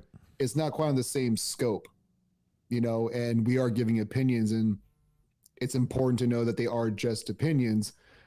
But hey, Brian, you're on with us. Just hold for a second. Go ahead. I'm sorry. I'll wrap it up. But I think it is important to know exactly what you're talking about and to appropriate eloquently, because that's what LeBron James was getting a bunch of heat for with his activism initially. And then when China was involved, and it's like, it's getting in his pockets and going back and forth. Right. He felt the pressure to say something, and he didn't know what the fuck he was talking about. Yeah, exactly. Well, we can come back to it. We'll get Brian. No. That was my fault. We'll get to Brian in a second. I'm going to say I feel the same way about Colin Kaepernick. Like, I understand what Colin Kaepernick was doing. I'm glad you brought that up because I have a lot to talk about that, actually. But he was not the person. He was not the person that should have been the face of that movement. And I feel like, not intentionally, I'm sure I'm not the type of person who thinks he didn't mean well, but I think he did that movement, the Black Lives Matter movement, more harm than he did it good. And I'm not one of those people who thinks, hey, shut up and dribble. I understand, like, you do watch sports because you kind of want to get away from reality a little bit. But at the same time, like, I'm not the guy who says, oh, you're rich, you don't have any problems. What are you talking about? Oppression? Like, Right. well, the people who do have those problems and who are oppressed, they don't have a voice. Nobody's going to listen to them. So I think it takes people who are in a position to be that voice to go ahead and step up and say something. And if you have a platform or you know that people are watching you and they're going to be able to hear and they appreciate the things that you say, then I say go for it. The one thing I will say is we live in an age now where we didn't used to have social media. So now that we have social media, I could see the point of, hey, don't take the kneel during the national anthem. And that has nothing to do, I don't think that's disrespecting the flag or the country or anything like that. I'm not one of those guys. But now that you have a Twitter, you have a Facebook, like, you can be an activist for that exact same problem, and you don't have to, this is going to sound fucked up, but like, you don't have to interrupt our relaxation time. Right? No, but maybe that's the point. Maybe that's the point. That's totally fair, and I get to make that, you uncomfortable while you're comfortable. Right, and that was actually what I was going to bring up, because like the evolution of me thinking about just Colin Kaepernick in general has shifted as being the son of a military person. Right. I was always saying, no, you stand for the flag. You stand, because my dad, like when we went to like hockey games, he would be seething when people didn't like take their hats off or were talking. He would want to fight people in the stands because he's ex-military, and so was his dad. But as this thing grew legs, and we knew what it was about, you can change your perspective on it without having it to be. You have to have uncomfortable conversations or uncomfortable conversations need to be had in uncomfortable circumstances, which is the only way that these things gain traction. Because if you're just doing it behind the scenes, you don't usually get the same headlines that you need to make them appropriate or to make them in the common line. But that's topic for another time, because I know Brian wants to get on this real quick. No. I feel what you're saying. I appreciate it. Brian, you still there? Yeah, I'm here. What's up, brother? Who won the Deer Park game tonight? It was definitely a blowout for Deer Park. Yeah. Was there any doubt? Come on now. No, there was no doubt at all. I wanted to ask you, not necessarily about the topic that we're on right now, but I just wanted to get your take. I respect you as a sports fan. I know that you're like, whenever I'm talking shit about Astros fans, you're not the guy I'm talking about. No, you're talking shit about Beard, aren't you? No. I like this Brian guy. But I can appreciate that, like, you're true fandom. But let me ask you. I mean, are you mostly like myself? Are you a Houston homer? Who are your teams? I am a Houston homer. I was born and raised here, so that is. Right. Is who I rep. So. Do you feel the same way I do? Like, to me, I feel like sports is a regional thing. I could not conceive rooting for a team outside of where I'm from. And I know people who live in Texas and are Golden State Warriors fans. And I'm like, anytime I see that, we call those bandwagon fans. Right. Anytime I see somebody like on social media and like they're living in Tomball, Texas, and they're like talking about the Golden State Warriors, and I'm like, oh, we this and we that. I was like, oh, bro, I didn't know you lived in Cali. What part? I used to live there. We need to get that. We need to get that too. Do you guys hate when fans call their team we? Because that irritates the absolute. No, I call my teams we. But oh, boo! What about you, Brian? Brian, what do you call the teams? What now? We. Do you use the term we when speaking about? Oh, we? Yeah. That's a regional thing. Because we are Houston. Yeah. You don't get that because you don't have any teams in Alaska. That's why you don't have a we. You leave me me and the Alaska USA Seawolves out of this. This is not your domain. I'm sorry, Brian. Go ahead. I mean, part of the problem is I've lived and died with these teams through everything. Like, yes. You know, the heartbreak stuff that you were mentioning earlier, the Western Conference Finals, I remember that shot. I remember I was in New York and on a school field trip, and they turned the TV off before that shot, and I saw it happen. Wow. And they turned it back on, and sure enough, Stockton nailed it from the top of the key. And I just want to say... the Pujols Oh, Pujols was brutal, man. Like, we got to celebrate the next day. That's the only thing that doesn't make that my worst sports memory. Like, that would be my worst. I remember going through that entire day thinking, this is how it happens. This is exactly how it happens. This is how we lose. Like, this is exactly Houston right here. Yeah. Shout out to... And it's not... Yeah. It's not something that I'm proud to say that, like, that's my worry, but here we are. Like, even yesterday, it's like, oh, God, we're going to lose, or Tuesday, we're going to lose game one. So and game one's huge. You're still that way about the Astros now? Even now. Like, I figure... You're waiting for the shoe to drop, right?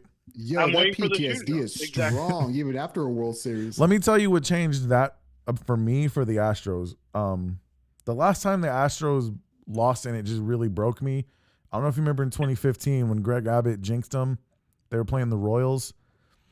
The Astros were not. The Astros were not supposed to be good that year anyway, and they made the playoffs. Right. It was Carlos Correa's rookie year, and they were up on the Royals, about to make their way to the ALCS, and Greg Abbott gets on. He was the attorney general at the time. He gets on Twitter and he's like, "Oh, congratulations to the Rangers and the Astros. Looks like we're gonna have an all Texas ALCS." The Royals come back and win that game, and then they win Game 5, and the Astros are out of the playoffs. I hate Greg Abbott to this day. I will not be voting for him in November. And if you think it's because of his policy, you'd be right about that too. You'd be right about that too, but it's mostly because he jinxed the goddamn Astros in 2015. But that's the last time they broke my heart, because in 2017, first of all, what I've always known about baseball is it's not over till it's over. I was watching Twitter and Facebook a couple days ago when we were down, 7-1 at one point, or no, 6-1, 7-3, whatever. And I was watching, fire Dusty Baker. Oh, Justin Verlander is done. And I'm like, this is baseball. It is not over until you have 27 outs. And it's also social media. Yeah, that's true. But, I mean, that's just Houston fans, man. And I can hear what Brian is saying, and it's true. We've had our heart broken so many times, we almost expect it. But the Astros have changed that narrative, Brian. They're one of the best teams in baseball. But let's look at some previous Astros history. We're just going to go back 5 years. Okay. 17, you win a championship. Oh, it's tainted. That's true. Oh, damn. 18. Yeah, but eliminated by Boston. Okay. That was 19, brutal. Eliminated in the World Series by Washington. Oh, what was it? Washington. A team that we should have beat. That was on AJ Hinch too. That was on AJ Hinch too. 20, the COVID year. Kind of a weird year, but of course the Dodgers win, so that's the Mickey Mouse championship. Yeah. But, we get killed by Tampa Bay there.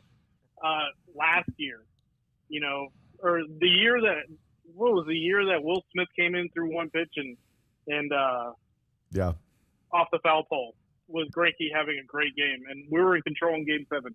And then you have last year, Atlanta, a team we were supposed to beat. Yeah, man, but we ran into... If you realize that every team we lost to ended up winning the World Series, though? Yeah, I do. Also, Atlanta was a buzzsaw. We were favorites for every one of those, though. Yeah, man, but that's October baseball. Yeah, I know, and anything can happen. And that's one of the things. Sport to predict. That's one of the things I love about it. Baseball is my favorite postseason. If I was more into hockey is a great postseason too. I was gonna say hockey is my favorite postseason. Hockey to watch. is without having any team that I care about. Hockey is my favorite postseason to watch. What you feel in baseball, the heaviness of every pitch, in hockey, it's times 20. Just every moment is playoff hockey is amazing. I can't watch it in the regular season. I'll be honest with you guys. I don't watch a lot of baseball in the regular season. I'll watch the highlights, but it's hard to sit down and watch 4 hours of baseball in 162 games. Maybe that makes me not a fan, but I've just gotten to the point where I can't sit down and watch every Astros game for 9 innings. It makes you human. It's good background stuff. It's not. Yeah. I don't watch every game. Yeah, until in the playoffs, every pitch is that's why I love the postseason. And that's something I thought of yesterday too. I was like, every pitch, I don't hang on this during the regular season, Why does Yes. it matter so much in the postseason? And I can't explain. I'll tell you what it is, because the regular season is so goddamn long. And in the postseason, you have a 5-game series, and like It's literally half of the year. yes, the Every regular other day. season. I'm sorry to say this. I mean, it does matter, because I don't know if you remember the Astros missing the playoffs by like 2 games one year. In 2016, I think it was. They like barely missed, but you don't know that it matters because there's so many of them. They're just like, oh, we'll win again tomorrow. Like, there's so many. I can't. But in the postseason, they have the 3-game series, which I don't like the new wild card. I don't want to turn into the NBA where everybody makes the playoffs, but it's still, there's few enough teams. The margin of error is so little.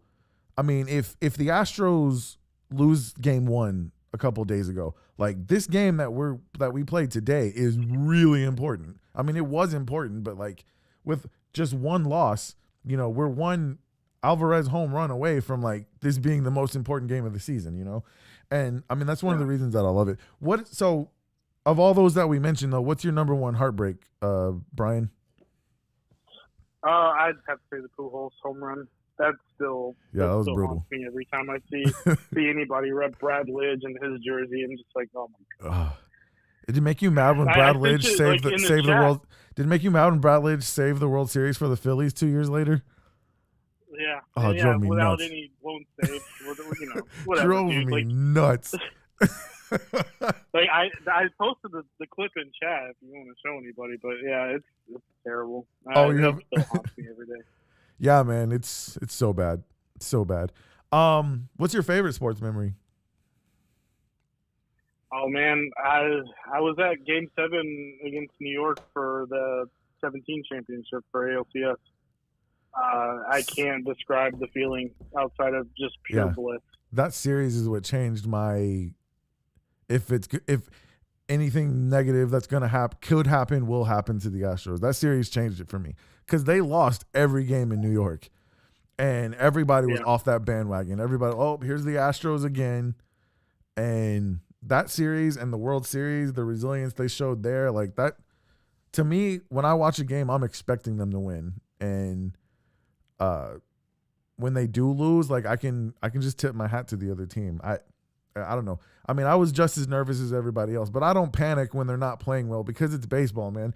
I remember, speaking of sports memories, you know, some of my sports memories that like I'll never forget. The very first baseball game after 9/11 was the Yankees and the White Sox. That's the first time they sang "God Bless America" for the 7th inning stretch. I mean, I was like 2001. Dude, I was an adult, like crying like a baby, watching a baseball game, watching a dude sing. I felt like I was watching a little girl at an NSYNC concert. Like it was crazy. But then the World Series that year, you remember it was the Yankees and the Diamondbacks. Bro, in the 9th inning, Game 7, Mariano Rivera comes in and the Diamondbacks are down by 2. I turned the shit off. I'm like, this is over. Mariano Rivera just came in. My buddies were going bowling that night. I was like, well, I'll see. Game over. No. I turned the shit off.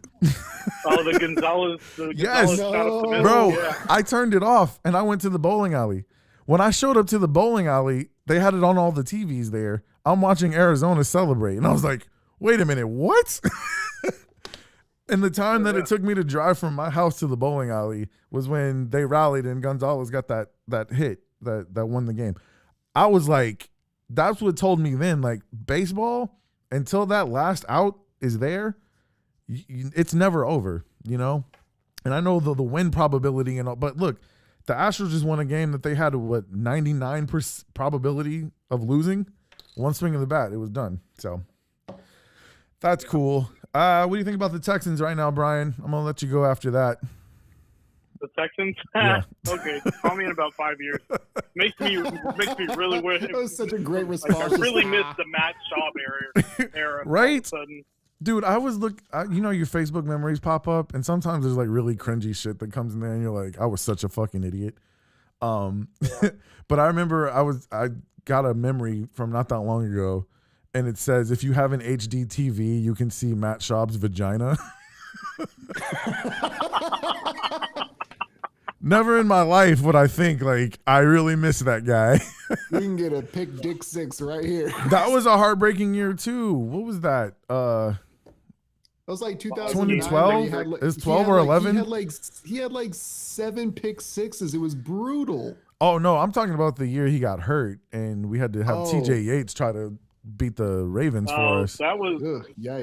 that was 11. Yeah, that was. Yeah, it was 11. No, That was tough. 13 was the pick 6 year and the bearded Schaub and. Yeah, that was bad. That was bad. It's so weird. It makes that you was even almost more a mad when decade you ago. find out that Peyton Manning wanted to come play for us because he wanted. Yeah. Because we had. I never knew that. I never knew he wanted even to play for Houston. I never knew that. Yeah, he wanted to come play for us, but we decided to give Matt Schaub a contract extension instead. Like a huge extension. Because look, he was looking for a team that had an indoor facility because he wanted to play indoors because he was indoors in Indy. He wanted them to have a running game and a good defense. The Texans had all of that, and Rick Smith was like, "Nah, we're gonna go with the Matt Schaub era.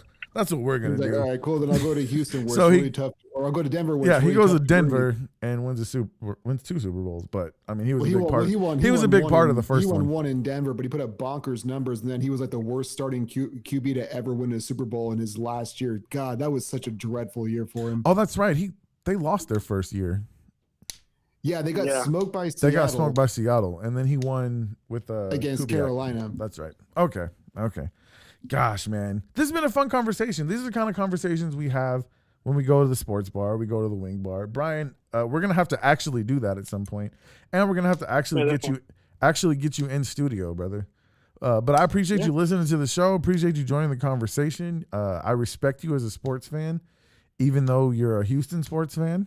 I can say that you're an intelligent sports fan, and not too many people in Houston can be accused of that. You use the word accuse in a positive way. That was wild. All right, Brian, we're gonna talk to you later, though, bud. Thanks for listening. All right, man. Thanks. All right, bud. Oh shit, that's my buddy. Accuse in a positive way. That was the weirdest thing I've ever heard, man. Oh man, that's hilarious. You know what? I just realized that I haven't recorded any of this audio. There's no. Are you serious? Yeah, I'm dead serious, and we're on the verge of not being able to. Oh, I know how I'll do it. I'll be able to save it. It's fine. Dos Equis, baby. Josh, get your ass back. No, I mean, I don't have any audio, but I'll just pull the audio from the YouTube video. So. Oh, gotcha. Oh, so we're still on YouTube? Yeah. We're excellent. I'm glad that I'm glad that everybody can hear No, this. yeah. We're still good. I'll have to pull the audio from YouTube. I might have to actually sit here and manually record it, but I forgot to hit record on Reaper. Josh has done that before too, so I'm not the only one. Anyway, I'll tell you what, we'll do a couple more, but let's get an ad for Good for Dudes really fast. And then we'll do a couple more, man, and then I'll let you go. It's getting late over here where I live. I mean, for an old man. I know. It's almost 9:30. For an old man, that's that's late. But yeah, let's get this ad for Good for Dudes. We're the same age. You can't be using that excuse, but I totally feel you. What time is it there again? I know I already asked this shit. 6:30, but man, I've been up since Monday from last week. Oh, I feel you. All right, well, we'll get this ad in, and then we'll do one, maybe two more. You good? All right, sounds good, man. Yeah, for sure. I'll go in. Yep, go ahead. What's up, guys? It's Nick Stevenson again. Fellas, this time I'm talking specifically to you, and I want you to know it's okay. You don't have to be embarrassed. I know you want your skin to look good. Now, you haven't been taking care of your skin for years, and now every time you go to the coffee shop, they're offering you the senior discount. Now, maybe you've wanted to take care of your skin, but you just don't want to shop for products where your wife or your girlfriend gets her stuff. Well, fellas, why not just get your own stuff? All you got to do is go to goodfordudes.com. That's good, the number 4, dudes.com. That's right. Good for Dudes offers a skincare product that is designed for men. Best part is it can be shipped right to your house, fast and easy. You want something to help prevent signs of aging like wrinkles and dark spots? Try WTF. What's that? Simple. It just means wear on the face. After washing your face in the morning, apply WTF. After showering in the evening, apply WTF. If you've already got signs of aging, it's cool because this product will minimize those. And there's so much more. Just go see for yourself at goodfordudes.com. Once again, good, the number 4, dudes, DUDES.com. You want a promo code? Sure. Use the initials to this show, SLMAS. Smells like middle-aged spirit. And you'll get 10% off your order. What are you waiting for, Gramps? I mean, buddy, it's okay, guys. If you want to take care of your skin, just get your own stuff at goodfordudes.com.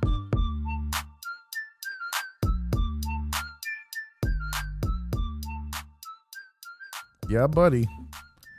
I forgot this had bump back on it already. Yeah, so that intro music back coming from that is banging. Like I've started like crip walking and stuff. We are going to absolutely get a copyright infringement on that, but we don't give a fuck. This has been a fun show, man. I've enjoyed this. There's 4 topics left on the board. Some of them we kind of touched on. We got best sports memory, October baseball, why you fell in love with your team, and the NBA season returns. You, my very special guest. We've already covered like 3 of them. Like, yeah. Indirectly. Yeah, because you talked about Jim Kelly. All right, we haven't talked a whole lot of recent NBA. So let's get into that. Do you, as you know, I mean, you have a football team. Do you have a team that you root for in the NBA? Not really anymore. Like it's more players I like watching than anything else. Like I could watch. Do you feel like that's why Magic and be happy? Do you feel like that's why a lot of people are regional who don't have a team in their region? They latch onto a player rather than a team. I feel like that can definitely be part of it. There are some people who, regardless of their team, like they can still follow a player. Like I feel like there are still Heat fans that follow LeBron James or Cavs fans that do, or vice versa with, Russell Westbrook with Oklahoma City. I feel like if you have a large enough attachment to that city and what you brought, like you were talking about with Houston, like even though Andre Johnson didn't finish his career in Houston, you still like that dude.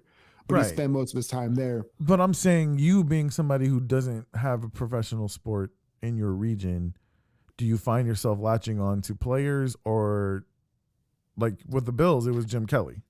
You said So you said you like LeBron, so you find yourself rooting for whatever team LeBron is on? I mean, I enjoy watching him play. But I mean, I think for me, it's just like I enjoy watching basketball more. And I think that that's what people don't understand about me, is that the only thing I care about as far as like one specific franchise is the Buffalo Bills. I could watch any basketball game and be good with it because that was the game that I was best at. I played that at a higher level than I did any other sport. So I enjoy watching the game more than anybody else. So as far as, or anything else, so the team doesn't really mean as much to me as as just watching the sport itself, but I do enjoy watching certain, like I can't stand watching Giannis play. Oh yeah. I'll turn a Bucks game off because I can't stand his game offensively. Yeah, it's boring.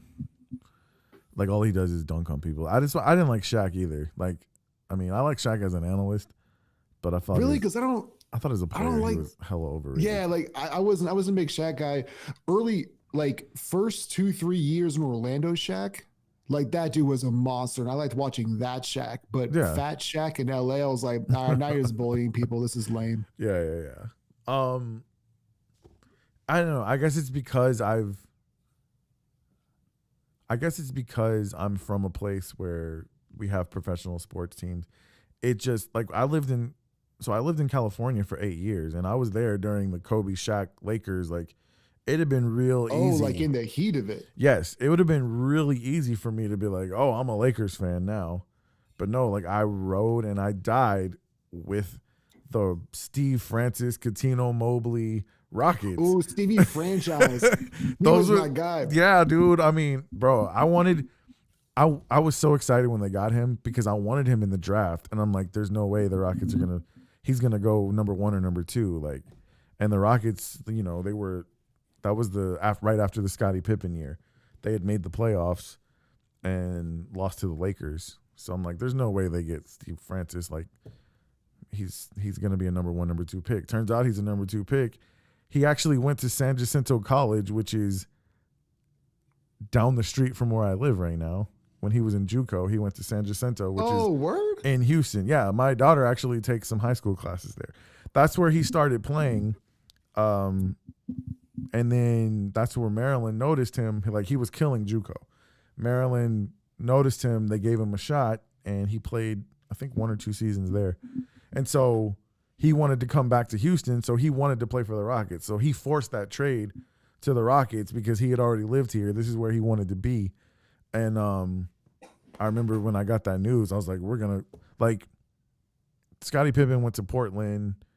We traded him for, like, Walt Williams or somebody like that. But we still had. Damn, I forgot that Scottie Pippen went to the Blazers. Yeah. We That got was Walt like Williams Brian back. Grant and Yeah, good yeah. Lord. We got Walt Williams back and a couple other nobodies, but I thought Olajuwon, Barkley, and Francis, I was like, we're going to win the championship next year. Olajuwon was done. Like, he was over the hill. Shelling himself. Yeah, Barkley got hurt, and we I started. guess to be fair, started. when you asked me, like, as far as like NBA teams, because like Yeah. I was too young, because like I said earlier, Barkley has always been my favorite basketball player, but I was too young to watch him really in Philly. Yeah. So Phoenix was the team that I really gravitated towards initially. The Kevin Johnsons, the Dan Marley, Charles Barkley years. Yeah. And then when he went to Houston, I kind of became a Rockets fan because he went there. So in theory, I did kind of So transfer 97, because of 97 him. broke your heart too. Then I get it. You said, what was that? The John Stockton shot that broke your heart too. Then you know Yeah. exactly what I'm talking about. Yeah. And also, I want to say, go watch that play. The reason John Stockton is wide open is because Karl Malone is tackling Mario Elie. Go look in the upper left corner of your screen during that play. Like, and also, I mean, Charles Barkley very lazily tried to contest that shot, but I mean, Charles Barkley should have not been the person. Like, Mario Elie was supposed to be covering him. And look at this dude. Go watch it. Like, literally, Karl Malone is body slamming Mario Elie, and they do not call a foul. All that shit pisses me off still. Mario Elie with the kiss of death. Yes, one of my. See, we didn't talk a whole lot about our favorite moments. Actually, you know what? Now that we're thinking about it, that is one of my favorite moments too. Is okay, this is gonna hurt because I didn't mean to do this, but now that we're recycling back and I have a chance to actually go through my cerebral cortex and think about sports memories. Kevin Johnson just yamming on Olajuwon. Yeah, that was dope. I mean, we got the better of that series, but that was that was a nasty play. That was a nasty play. I got to say, my happiest sports moment is the Rockets' first championship. Far and away. I was 10 years old, watching Game 7. Like, I mean, because, like I said, the year before that, when they lost to the Supersonics, that broke my heart. That sucked. But the Rockets' first champion, they're both the back-to-back championships. Actually went to a Rockets game, like, it was literally like 2 weeks after they got Clyde Drexler in that trade midseason. And we went to a Rockets game with my dad and my uncle. And they were playing the Timberwolves, and that was the Tom Gugliotta Timberwolves. So they were trash. That was the name I was trying to remember because for whatever reason, I had Wally Zerbiak stuck in my brain forever. And I was like, there's another goofy ass name that I can't remember. Tom Gugliotta. God damn it. Thank you so the much. Dog shit out of that team. 40 minutes of sleep tonight. God. That team was trash, so it was nice to go to that game because the Rockets beat the shit out of them. There's a reason they got to draft Kevin Garnett the next season because they were garbage. But yeah, that was, and then the Astros World Series. You know what's funny about that? My wife was asleep during the Astros winning the World Series, and I screamed my ass off, and it didn't even wake her up. That's how, like, she was laying on the couch. She was laying on the couch, and I'm jumping up and down, woo, woo, and like she did not even wake up. And then she kind of like opened her eye a little bit. She's like, I missed it. And then you drove a car into your living room. But my baby works hard, so it's seriously, all good. like the property damage after like a world championship has to be ridiculous. And I feel like that's one of the best parts about, even though Alaska has so many other shitty parts about being up here. Yeah. Knowing that you'll never have to deal with property damage of a championship has to be up on the higher. We don't throw riots here in Houston. We're not Philadelphia.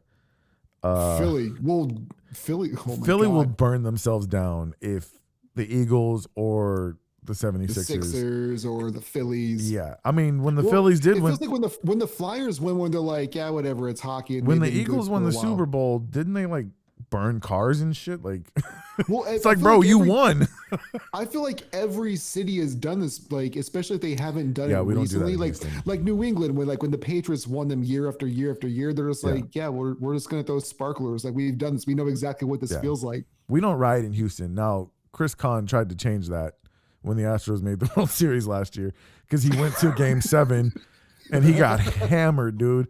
And he's in our group text and he just sends in all caps with like 17 exclamation points. It says, "I'm going to start a riot." And he's like, I saw him talked to him the next day. He's like, nobody wanted to join me. It's like, yeah, bro, we don't do that here.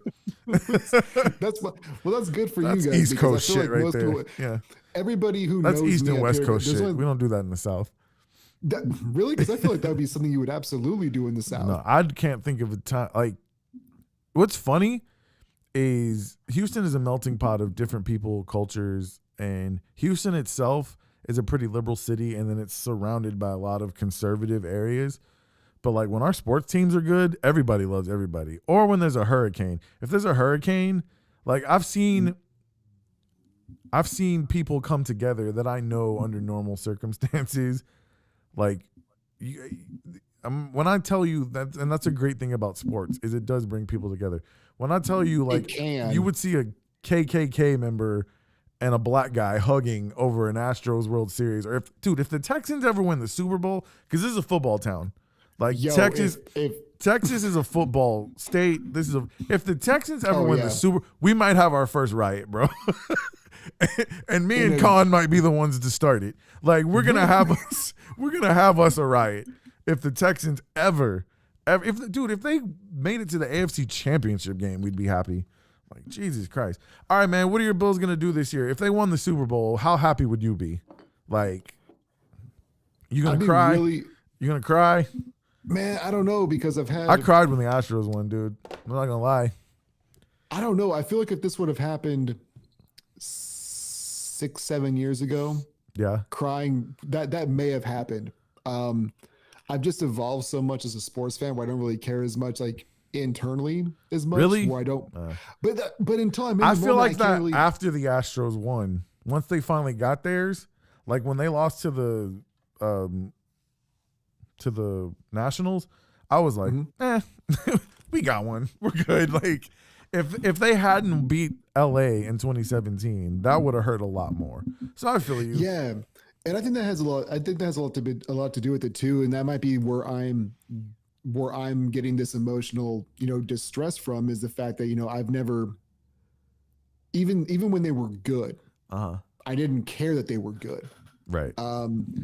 So until I'm in the moment of being in the Super Bowl, like watching them play, I don't think I'm really going to care that much because let me tell you, I've been so beaten up by this franchise for 30 plus years. In Game 7 of the World Series in 2017, as Jose Altuve is scooping up the ground ball that's hit towards him. He was huge tonight, by the way. Who's that? Jose Altuve. No, you're thinking of Alvarez. You're thinking of Alvarez. Well, Altuve struggled. Both. I think Altuve as well. No, Altuve had like 3 different huge plays individually. Oh, defensively, yes, absolutely. Yeah, yes. Defensively, he made an amazing. Alvarez was money on the mound till like the 6th inning too. Valdez, yeah, Valdez. Yeah, I'm sorry, Valdez. Yeah. Yeah. No, I wish everybody on the team was Alvarez. If we could have 26 or however many people on the team, all Alvarez, let him pitch, let him catch his own pitches. Like, I believe he could do it. He could throw the ball and get to the plate in time to catch it. He can fucking do everything. I love that guy. No, but as he's scooping up that ball and he's throwing it to Yuli on first base, all the heartbreak and the pain, I'm talking 1999, lost to Kevin Brown and the Padres. I'm talking the getting swept in the World Series, the Pujols. Like, as that ball was flying in the air, like, time stopped for me. And, like, all of those emotions were like, and like as the ball's getting closer to the first baseman's glove, like I'm just thinking of Dave Borkowski and fucking Chris Carr losing 105 games a year for like 4 years straight, like all of that emotion. And when that was rough. When he fucking caught that ball, dude, I was just like, ah! Like it just all came out, dude. That had to feel like Pablo Sandoval when he caught that ball on third baseline with the Giants. The Giants? And, like, I felt like he was going to drop it. Yeah, but the Giants won like every other year for a while. This was the Houston Astros, bro. 50 years of existence. Like, but I'm just saying, like, but Pablo Sandoval looked like he was going to lose his goddamn mind and life and soul if he would have dropped it. He had so much pressure. It felt like. Yeah, I've never seen anybody react that way, but I feel like that's what he felt like with your first baseman is because, yeah, man, that's got to be so. I feel like to put all that behind you, like with the Cubs. Yeah, I mean, I can't even imagine. The Cubs were like 100 plus years. I mean, but for me, like all that pain was forgiven. Like I was finally able to lay it to rest. All the Biggio and Bagwell seasons where they were wonderful during all the hit by pitches. Yeah. Oh God, man. I mean, I don't know. And I'm going to, I dude, sometimes I get teary eyed just thinking about the Rockets winning again. My favorite sport's basketball. The Rockets are my favorite team. I would have to say Astros second. Football's a third for me, which may sound weird because I do live in Texas and this is a football town. But I've lived and died. I mean, and it's also because the Texans are a younger franchise.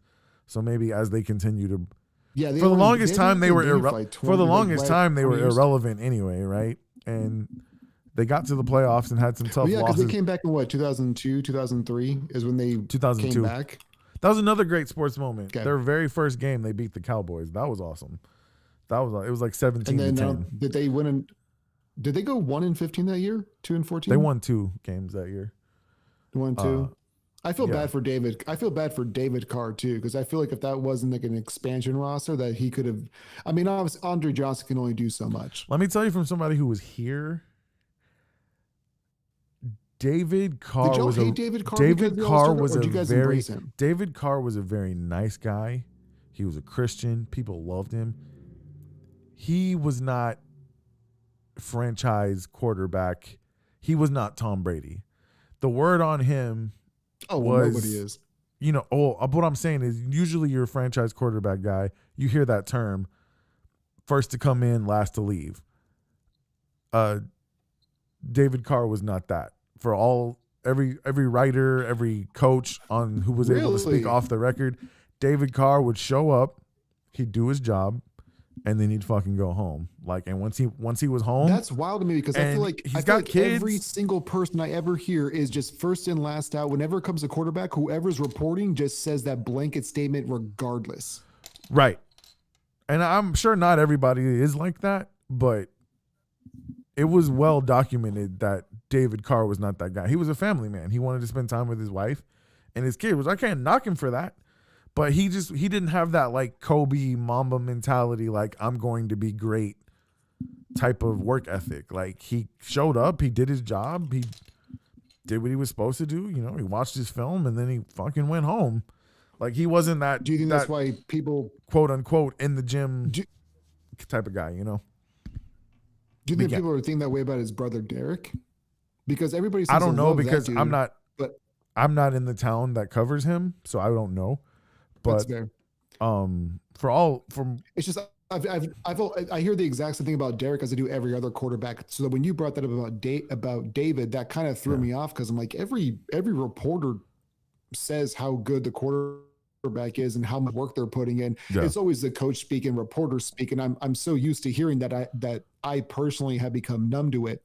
So it was odd to hear you say that, but that was also 20 years ago, and things have kind of changed a little bit in that landscape as far as reporting is concerned. I mean, me personally, obviously, like I wasn't at practice, but it doesn't surprise me. And I lost all respect for David Carr when he wore white gloves in a game. Like as the quarterback, he was wearing gloves, white gloves. Like that, just like bro. Wait, was that at a home game? Was that at a home game in a dome? Yes. He was wearing like white gloves. He was wearing gloves in a dome. I think he wore games in a cold. Like he wore gloves for like more than a couple games, and everybody was like, "Bro, why the fuck are you wearing gloves?" I don't know, man. It's cold inside in Houston. For real, man. Bro, I really enjoyed this conversation. I enjoyed having you finally come on and talk, man. We talked for almost 2 hours, dude, and now I got a lot of work to do to save this audio because this thing's got to be etched in history. But I'm glad you came on. I hope you enjoyed it, man. I did, man. I really did, and I appreciate you having me on. I'm sorry for the delay we had earlier and us trying to navigate through some technical difficulties, but we know what to do. It was a now. blast. It's always weird being on this side because I'm so used to like driving the conversation. I feel like I kind of stepped on some toes, and I'm hoping that if you guys have me on again, I can kind of keep my boundaries and stuff like that. But no, it was a lot of fun. I really enjoyed it. Bro, Thank you so much for having me on. I was about to say, I talk over people all the time as I'm talking over you. It's a bad habit. When you are the person who drives the show, though, like it is a hard habit to let go of. Like when you're the one who's used to doing most of the talking. And I can say, and you can ask my crew, like the one thing I will say is when they tell me, hey, you talk too much, I do try. And if you guys say anything else, then you're kicked off. No, man, but I really appreciate it, man. I thank you for coming. I want to invite you back anytime that you want. It's been really fun, and I hope the listeners enjoyed it as well. I want to thank all of our sponsors, Steve & Terry Pest Services, Upscale Roofing, and GoodForDudes.com. They're all great companies. You guys go check them out. Hopefully Steve & Terry will come in studio again soon. But I know he's happy that we're back, and we really appreciate your support, buddy. You've got 2 companies sponsoring us, so you're pretty much owning the whole show. And I want to thank you, the listener, for listening. I want to thank Brian, who actually tuned into the live and interacted with us. It was great. It was awesome. I had a whole lot of fun. I'm going to get us out of here for my very, very special guest, Mr. Prescott Kelly. My name is Nick Stevenson. We will see you next week.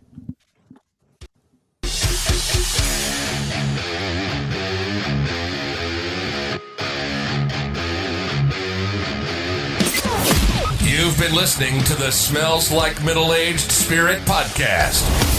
For more show content, follow us on Facebook, Instagram, and Twitter. And don't forget to visit SpiritSwagStore.com for everything you need to rep your favorite podcast in style.